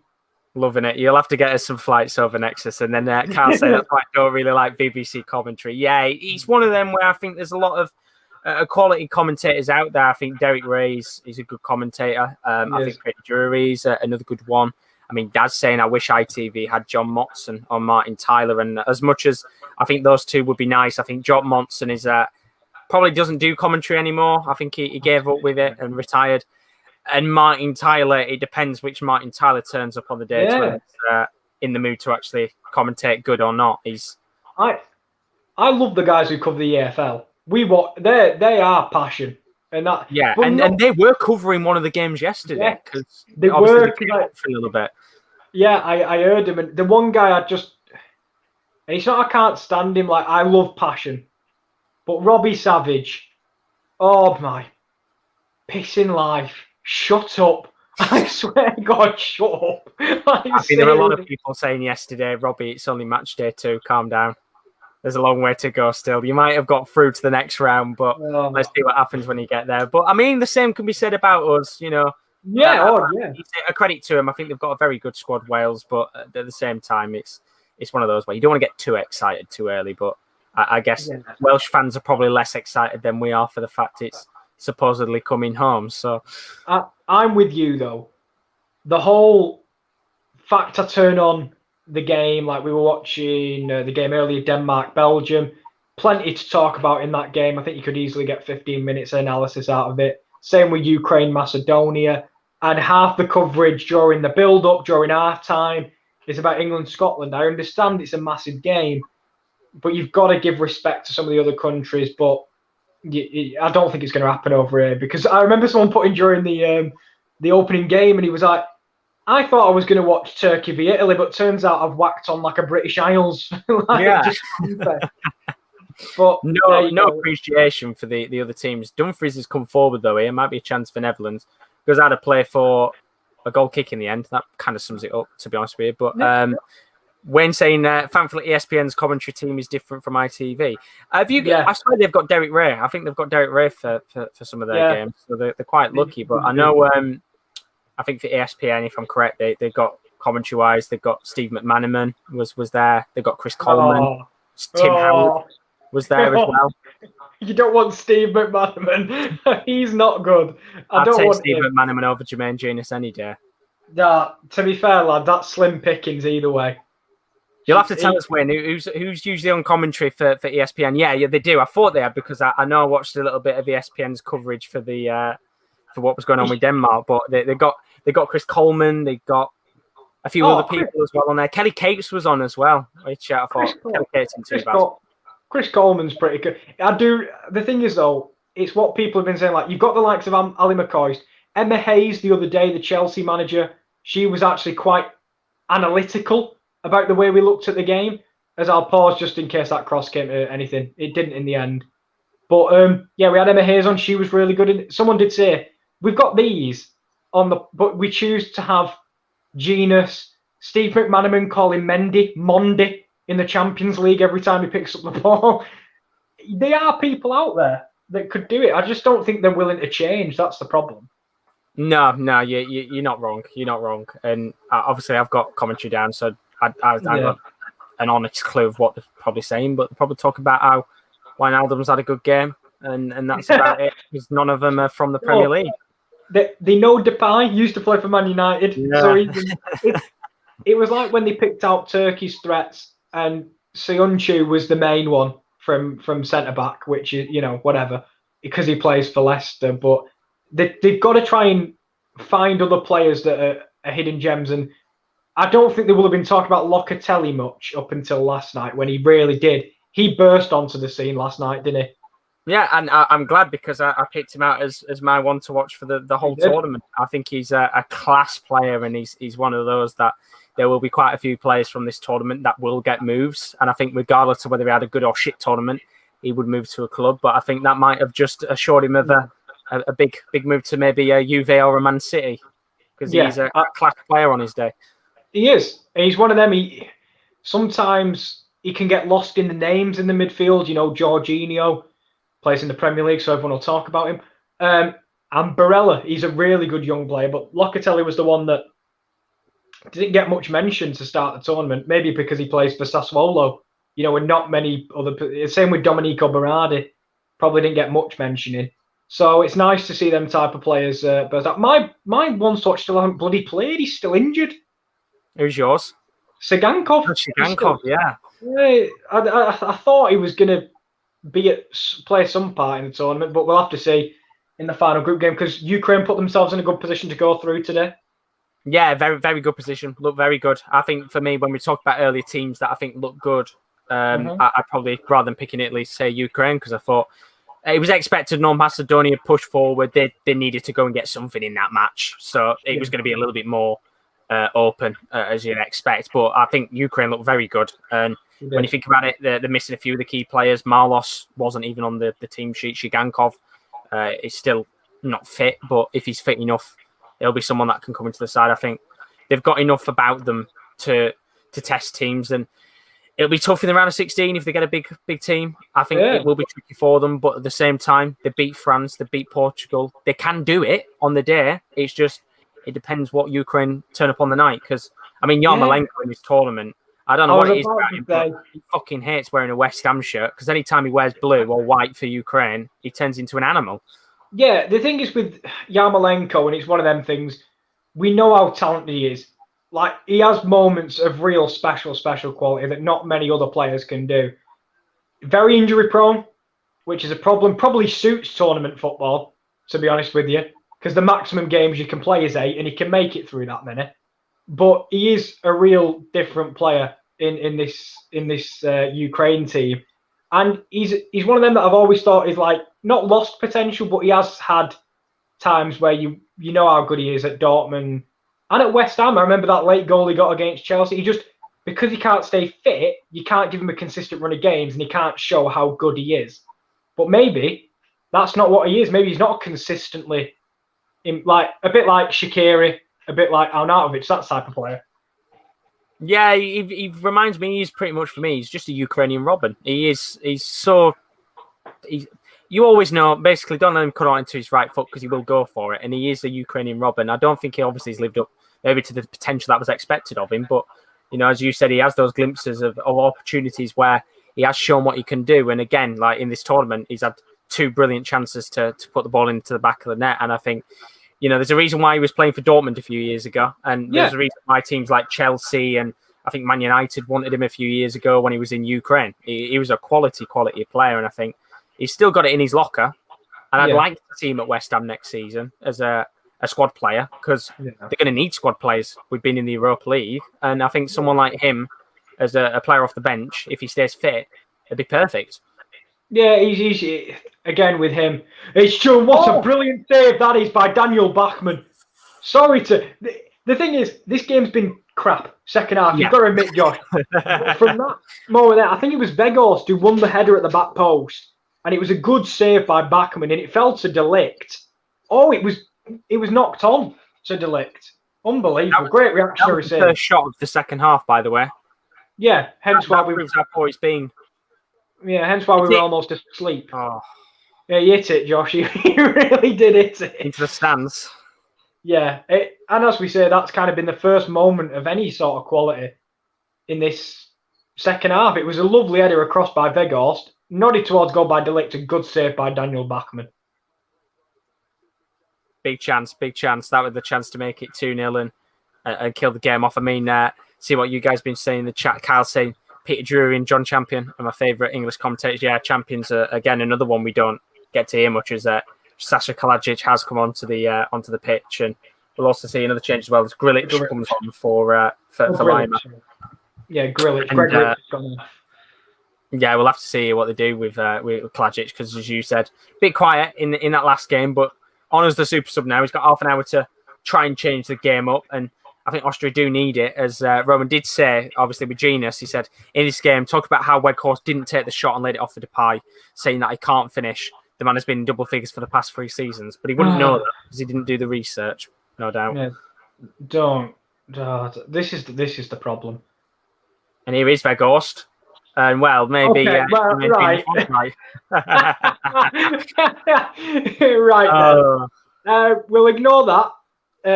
But then again, like, what annoys me about that situation, you know, with what we just talked about there, not that finish.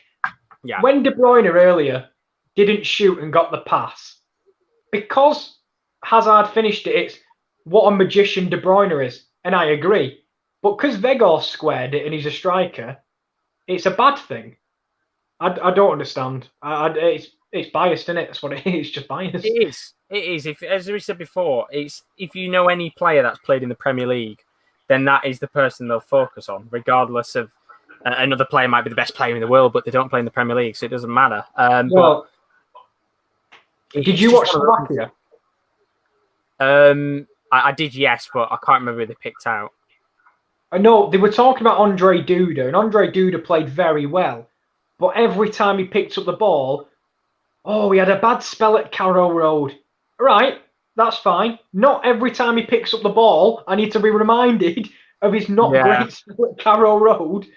He has had a career. Not seeing the volley that he scored this season in the Bundesliga, or the fact that he played very well there. Yeah, and he was the talisman of the Slovakian team. I mean, as the game went on, he did get picked out as probably one of the better players on the pitch, but it's one of them. You don't need to remind him of the one time they played in England every time they touched the ball. Here come the changes for Holland. 3 changes. Widenal, Ake, and Marlon coming on. So I think we'll probably see Blind, Van Aanholt, and Depay maybe come off, is what I'd expect.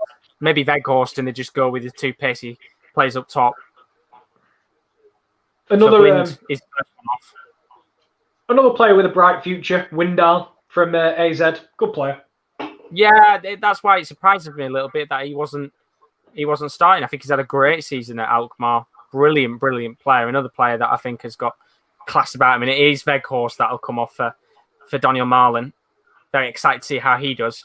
He's had an incredible season. Another player that I think will get poached from PSV at some point. And then PVA does come off for Widenal, and I'm excited to see what Widenal can bring to the game, because he's got similar qualities to PVA, but can defend better. Yeah, he's better, definitely a better one-on-one defender than bloody, what's his name? He's just gone off. Patrick Van Aanholt. Oh, his name didn't stick. Thank you. Oh, that's a terrible joke. Come on, if Peter's in here, he'll appreciate it. Come on, Peter, where are you? I hope Peter's not in here anymore, because even he wouldn't appreciate that one. Although he was cracking jokes earlier on in the stream. I'll bring them up for you, because we haven't had them in a while. Tim being dropped due to being cruel to the manager. There was one of them. No, why didn't he just say, it feels a bit cruel to drop him? Why didn't you just go with that? Overcomplicating it, Peter. It was the other one. Memphis is getting annoyed, so he shouted, "Bring me Depay." No, that's poor. That's poor. Yeah, that was a bad one. And then the timber joke was Julian is very timber. Yeah, it's. I don't think those ones worked as well, Peter. No, I'll be honest. Peter will have appreciated it when I remember I was watching Ajax, and Julian Timber did fall over, and it just makes its own joke, doesn't it? Let's be real. Yeah. When Timber falls over, it makes his own. Like, it was just not Julian is very Timber. That's so bad. That's not the joke I would have used for Timber. No, not at all. And you said my PVA one was bad. It was better than that. Yeah. Thank you. Thanks. It was good. It was good. My guy, absolutely. I know you probably. There's a chance. Might be an opportunity here. Marlon, I think he might be offside, but he's in anywhere, and he lays it off to Wijnaldum, and it is 2-0, and the flag's not gone up. And I mean, obviously, it'll be checked by VAR anyway. But for now, Netherlands are 2-0 up, And look at that again, another substitute impact, and it's Daniel Marlon who gets an assist to his name. Yep, and he's the one we said when they go two pacey guys up front, and if he's timed his run to perfection, there's a few yellow cards. One for Bachmann, I think. And I think that is a case of that's a goal, because obviously he must have given the yellow card for saying something to the linesman or the referee. But we're just seeing now, he's miles onside. No even question. Yeah, it's completely... Hinteregger tries to play the offside trap and completely mistimes it. Obviously, they have to check if Wijnaldum's behind the ball. Another, obviously, check. But I think he is. I'm pretty confident he is. And he gets to slide it into a pretty much empty net. Credit to Bachmann, he gets across well. But he doesn't do enough. And it's going to be Netherlands, I think, with all 3 points here. Yeah, it's a really good finish in the end. And it's that substitute, Daniel Marlon. As we do see why Bachmann's gone into the card for the bit of dissent to the linesman there, which we've seen a few times in this tournament so far. But a good finish in the end. And it was actually, Denzel Dumfries who got the goal. It wasn't Wijnaldum, it was Dumfries. I thought it was Wijnaldum. How is he that far up the pitch? I would love to know why he was that far up the pitch. And Denzel Dumfries is on for the Euros Golden Boot. I thought it was Wijnaldum, but it wasn't. Yeah. I thought, maybe when they're entering the box late, it'd be a midfielder, not the in right back. But no, because that's what Wijnaldum tends to usually do. He finds himself in those positions. But I guess now it's the second game where Dumfries has found himself playing a striker role instead of the right back position. And I think his estimation of value has probably gone up by about 10 or 20 million with the way he's playing in this tournament. He's absolutely causing havoc.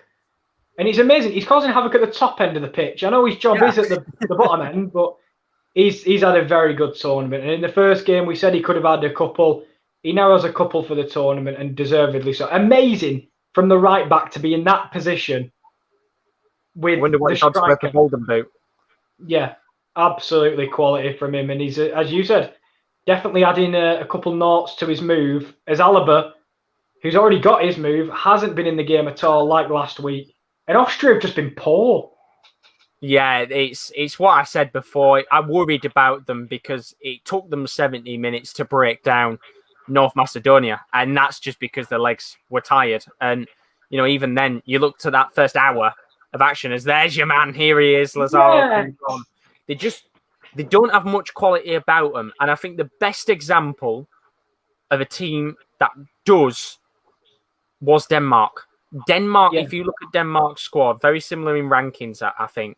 Denmark have got quality on the pitch and players that they can bring on, very similar to Austria that can make a difference. But when you look at Denmark's team, they've got an unbelievable defence. I think they've got a quality defence, Denmark. A good midfield, but a weak attack. The attack's not strong. But because they've got a good midfield and a good defence, they don't concede many goals, and they do get a little bit of extra creativity, which is why we saw Martin Braithwaite have so many good chances in that match, because he was getting fed quality balls. I don't think Austria's got that. I think they've got a very good midfield, a very weak attack, but the midfield doesn't make up for it. And that's the problem. They haven't got anybody creative in there.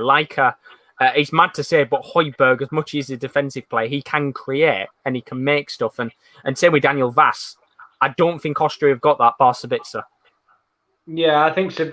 Yeah, I probably agree with you. Baumgartner, he's still relatively young, so I think he'll grow into his creative mould because he's an attacking midfielder. But unfortunately, Lazaro, look at him already making the difference in the attack. Because do you know what the thing is?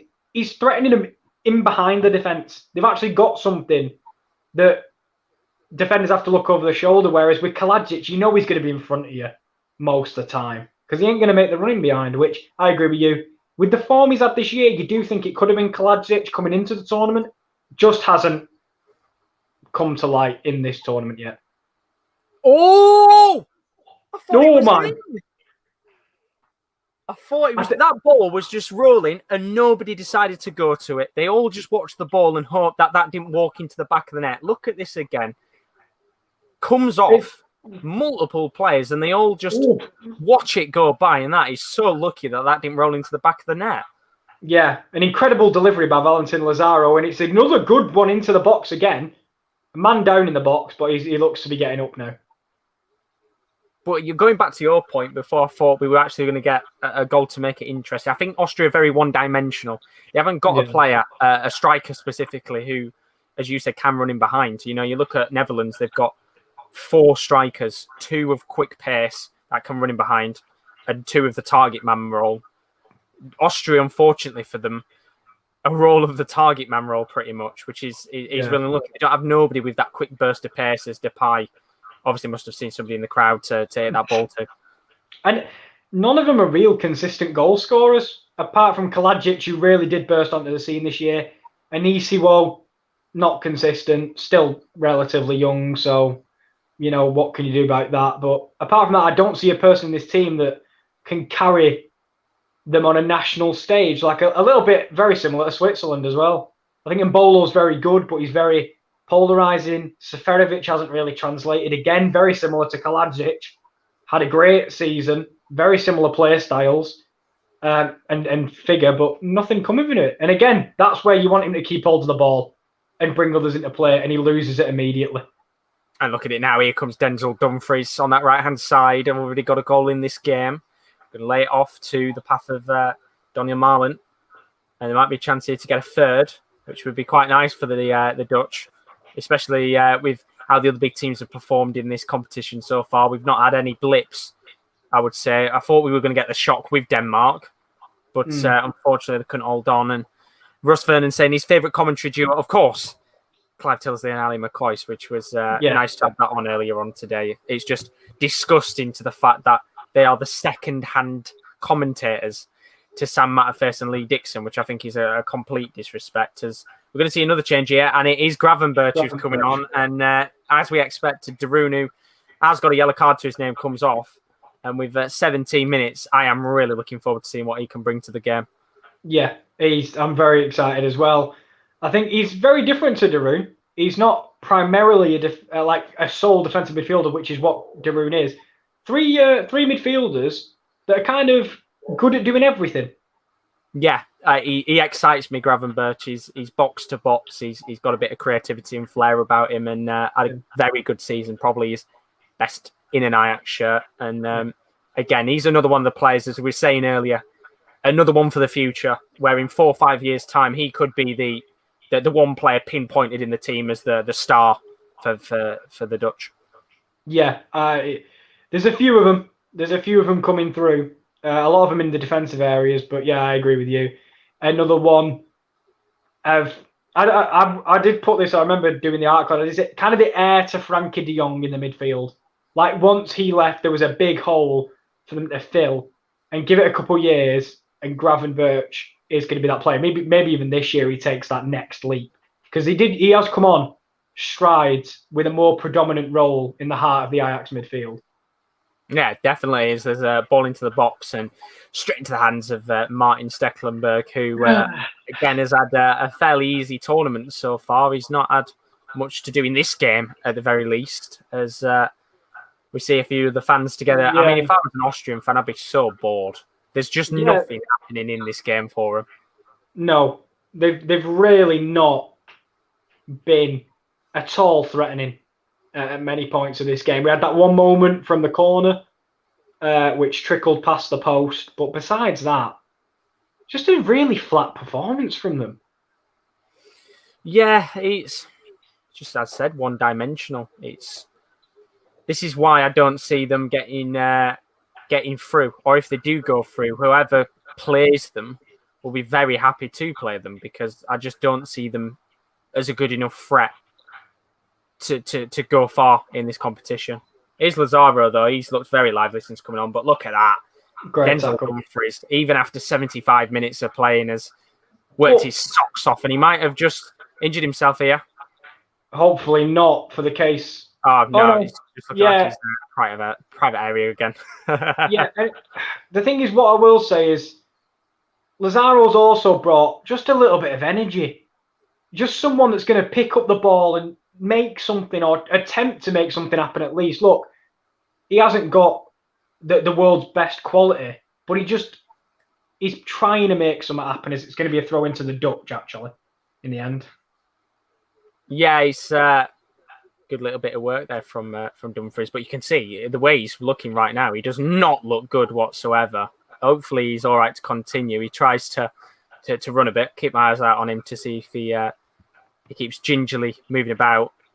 Yeah, which he does for now. But yeah, he has brought something to this game, and that's what I think Austria needed. They needed somebody with a bit of pace in this match because so far there's just nothing coming from it. And again, they've had no shots on target in this game. 2 shots in the overall match. It's been poor. Oh, sorry, I got a bit worried there by Daniel Bachmann doing a Cruyff turn in his own area. I did get a little bit, a little bit tetchy there. Sorry, Josh, I didn't mean to make that sound, but Bachmann, I like the game for them. You're not wrong. You're not wrong.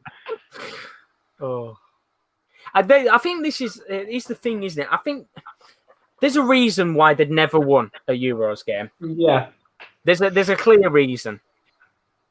And I don't mean that in disrespect, because obviously that will be a record over a long period of time. But in the short term, they've never had a good striker. I cannot remember one Austrian forward of the yesteryear in the last decade, let's say, that comes to mind. No, you're not wrong. You're genuinely not wrong.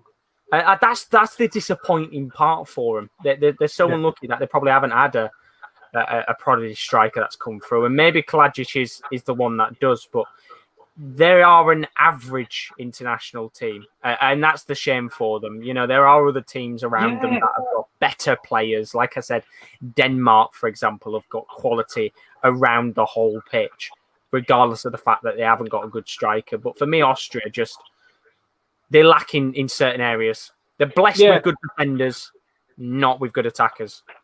They've got good players, haven't they? They've got as you say, is there one name on the team sheet? Alaba's the one, but also, as people have said, it's a bit like Poland, really, who've got one clear better player than the rest. But did he influence the game? And we saw in Poland's game the other day, he was completely absent for most of it because he can't carry the whole team, and neither can David Alaba. But when he's at the back, did he look better defensively? Sure, but there's just no influence. I just think overall, they've got a few good players, but not great, as you say, not a great international side and anything like that. I've just seen, I love Daniel Marlin's reaction to being Cruyff turned. It's brilliant. The way he just went like that, I think, on the highlight. Here is Alaba. He's finally getting forward. I don't know why it takes 80 or so minutes to get him going forward. And I understand they want to kind of, not let the floodgates open. I understand that. But we saw it work against North Macedonia, and it's a different opposition today, but just give him something to work with in the middle of the park, because he can provide quality where not many others can. Yeah, exactly. No attempts on target at all in the game. It's been very lackluster from them. And they are very lucky that they did get 3 points, because they could have been coming into this game desperately needing a win. And we could have been sat here saying, well, that's probably Austria out of the tournament. But they can go into that next game and think to themselves, well, all we need is a point, and that will probably guarantee us a spot. And I mean, Ukraine are not going to be a pushover, because let's not forget, they need a point as well. So that is, for me, which is mad to say, it is looking like the game of match day 3 so far, because there is a lot on the line in that match for both teams. There was a long ball there towards Marlin, doesn't get to him in the end, but that should be a very good game to watch. And to be honest with you, I can see Ukraine beating them with how they've played so far, and I think Austria will get dumped out. I was about to say the same thing. I could not see this team, if they play like they did today, beating that Ukraine team. The Ukraine, these looking good even when you get beat, which is, I think, what Ukraine did. They fought back. They proved they had some spirit. But here's Alaba, the man with the quality. And sorry. Again, I it was going into the corner then. Camera angle, dodgy camera angle. But you'd expect something like that from him. No, that's quite close, actually. Yeah, that was close. That was much closer. I mean, this would be a better angle. Look at that. That was going towards the top right-hand corner. Yeah, and this is what the difference is. I think the Austrian fans will get excited when they see him on the edge of the box with that sort of space and that sort of time to do what he needs to do. And there we go. We are seeing Luke de Jong. Probably for maybe, is it going to be Depay? Yeah, there you go. Yeah. Back to little and large again. Yeah, good, decent performance tonight from Depay. I think he'll be a little bit disappointed he didn't have one or two more in the game. He had a few good chances to do so, but there we go. Look at that, Memphis Depay. That looks amazing. That's brilliant. That's awesome. That it's good to see fans back in stadiums again. It's been nice. You always get the odd nutter here and there. I think there was a picture going around of a Finnish fan a few days ago. Got the Macha football on his head with the owl holding it. Yeah. I don't know about you. I've seen he does. I saw him. Do you not think he looked like Loki Doki? Yeah, he did a little bit actually. Austria going to come forward. There is some space here, but Sabitza's just going to he hasn't got anybody coming towards him, which is the problem. That is exactly the problem right there. They nicked the ball back in a great area.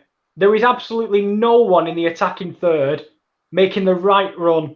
And again, they look like they're going to be condemned to crossing the ball, which is Liner. Good cross, unlucky. It's going to stay in play. Might be an opportunity here to get the ball back in. It's going to be Alaba, who, let's not forget, put in a quality ball last time. Does again at the edge of the box. Eventually, Wynal will clear it away and come back to Austria. And as you'd expect, like pretty much every single match we've had of the last match day 2, it's got to the point where the team that is desperate and needs something in the game actually starts to attack.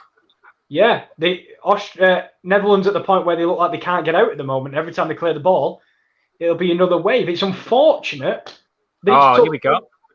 Here's an easy woe, finally.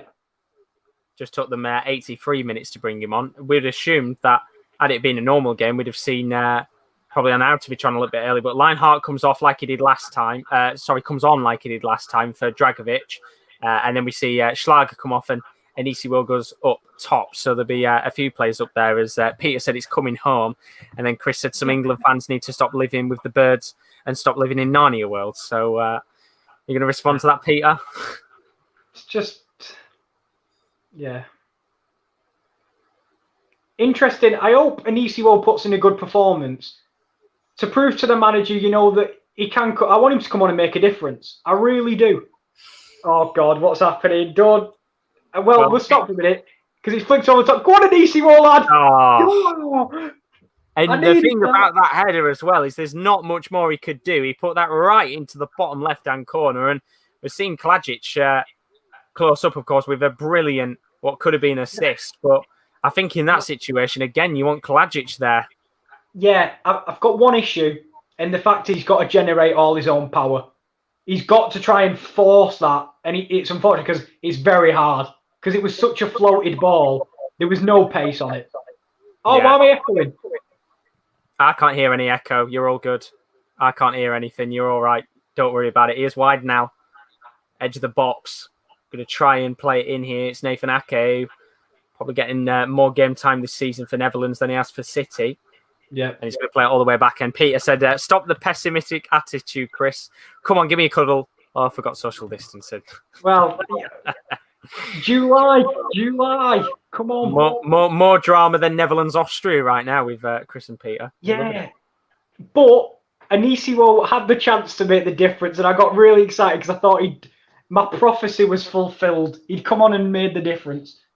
They could have easily had 2 goals. I mean, Alaba, with a long-range effort, that was close to going in the back of the net. And he'll come again, and it will be a chance for Klajic to come forward. And ECO is the one pushing forward. There are 4 Dutch players, and he's done so well to keep the ball, Klajic. You can see Lazaro make them run. Get it in the box. It's a weak cross. No, it's a great cross. Back post, Ulmer. And it's a corner. Right. Usually at this stage of the game, you'd see people breaking the net to go forward. The Netherlands had outnumbered the Austrians' defence. It was 3v7. But I don't understand how Austria don't have everyone forward at this point, because why not? Well, they do have everyone forward for this corner. The man at the edge of the box. Ball's lobbed in. It's a terrible cross.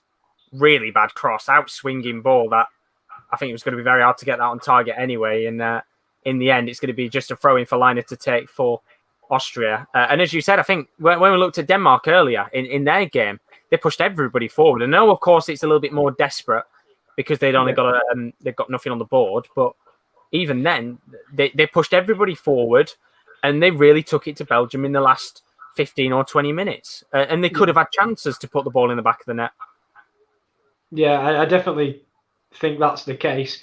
And maybe Austria are just happy because they have got 1 point on the board, but if you can make this game interesting, final couple of minutes. But Alaba, I've got to admit, not been his greatest night, has it?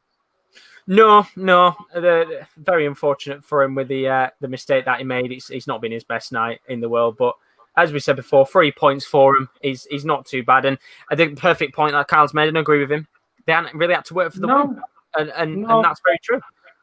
Yeah, the goal from the penalty spot and a moment of, a bit of quality from Marlon getting in behind, timed his run well. And that was it. I don't think Netherlands have really got out of third gear, let alone second. It's Belgium v Russia all over again. It really is. They got the goals, or they got the goal at the start, and because Austria have never really took it to them, I think a lot of these players tonight will be coming off the pitch without breaking a sweat.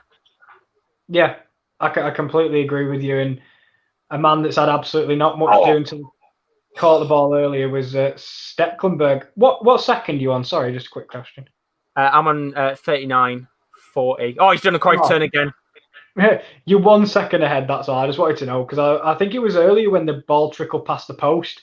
I didn't react. More than anything, I'd seen the run of De Jong beforehand, and I thought he was going to play it quicker. Oh, yeah, because if he could bend the ball, if he could time his run and bend it would have been beautiful. But Dumfries still hobbling. I'm not sure if that's from the earlier thing or still now. Yeah, it's hopefully just for now. But again, I think it might be on course with Denzel Dumfries to be the second player to get 2 star of the matches back to back, because we saw Lukaku earlier somehow. I don't mean that with any disrespect, but I thought De Bruyne would have got it. But Lukaku got 2 star of the matches back to back, and I think Dumfries might be on board again here. I don't know. Lukaku did really well for the second goal. His hold-up play was brilliant. But I don't think star of the match is a fair assessment. Klajic with the header, and that sums up their night, doesn't it? Really terrible. Yeah, just not a good watch if you're an Austrian fan at all. No, not good at all. As quarter of my screen just vanished then for a second. Yeah, same on me, same on mine. Same on mine. I thought for a second then we'd maybe just covered something up as Dillick was on the floor. Don't know why he'd be getting anything out in that situation, but seeing the goal again, Dumfries, brilliant finish. He's doing you thought he was doing a, what's it called, DeMarcus Beasley. Yeah, I thought for a second there. That's why we've got a little black square coming up, but no, it's just Delict as well is hobbling here, which hopefully nothing too serious, because I guess he's the best example of what could happen with Maguire. Coming back too quick.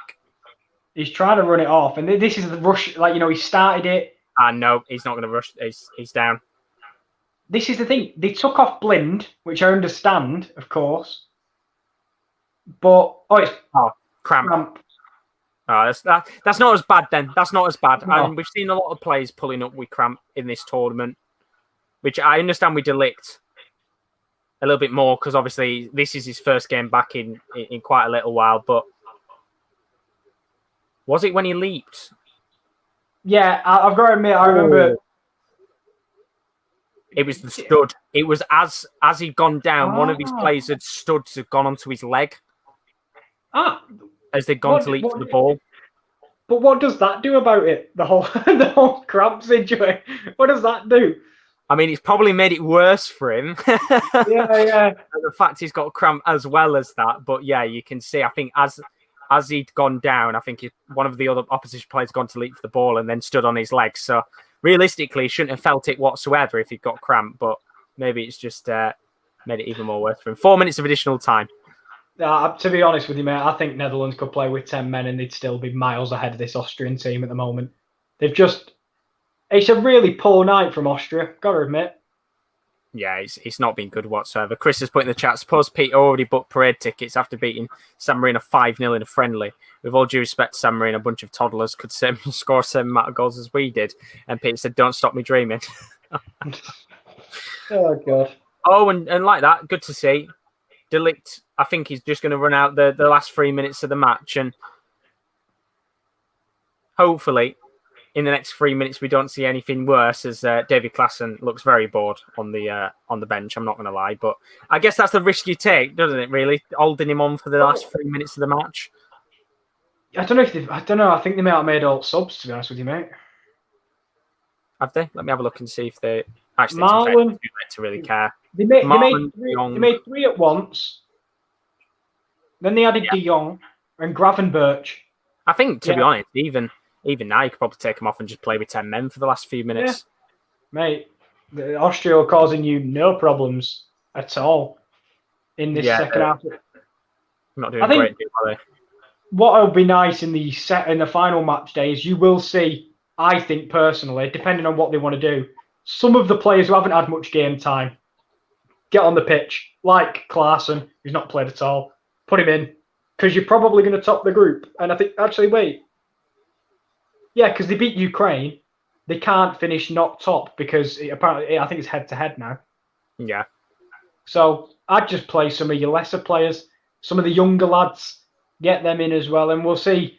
Obviously, Belgium already through, Italy already through. But depends what teams want to do, because you don't want to falter your momentum either. No, when Italy have got Wales, and both of those are going to be through. So again, they both might rest players, but at the same time, do you want to rest players, or do you want to keep players in the team and get them going? You know, I said for someone like Immobile, for example, would you want to come out of the team after scoring 2 goals, or would you want to play in that game and see if you could get a few more and maybe get yourself the golden boot? We're into the last 60 seconds here. Ball played into the path of course. Is that Denzel Dumfries again? What's he doing at striker? That can't be Dumfries. Yeah, I think it's Wijnaldum. Surely he's got the captain's armband. I'm going to say after for a second, that can't be Dumfries again. No, not a chance. Liner, though, still going at it on the right-hand side. Go on, lad. We love you. Well, I do anyway. Come on, get a goal or something. Liner, do something. I think Stekelenburg will disagree with that. He won't want his clean sheet to go away in the last 30 seconds. Be his first one on the board and coming forward again. And well, oh my God, it's so just dismal to watch, isn't it? And now Marlon can drive forward and look at the space that he's got. And because he's fresh on the pitch, Marlon goes for it. And I think he probably could have gone a little further there. That's bad decision making. I think he's either got to square it, as much as we talked about Voot earlier, you know, people having to go at him for.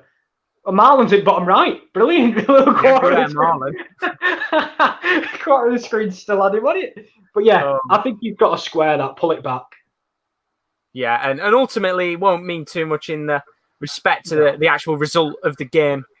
But referee probably ready to blow the whistle in about 10 or 15 seconds as he checks his watch. Obviously, a little bit of additional time has been added. Cool. Maybe one more opportunity as the ball's lofted in. And that will be that, I think, in a moment.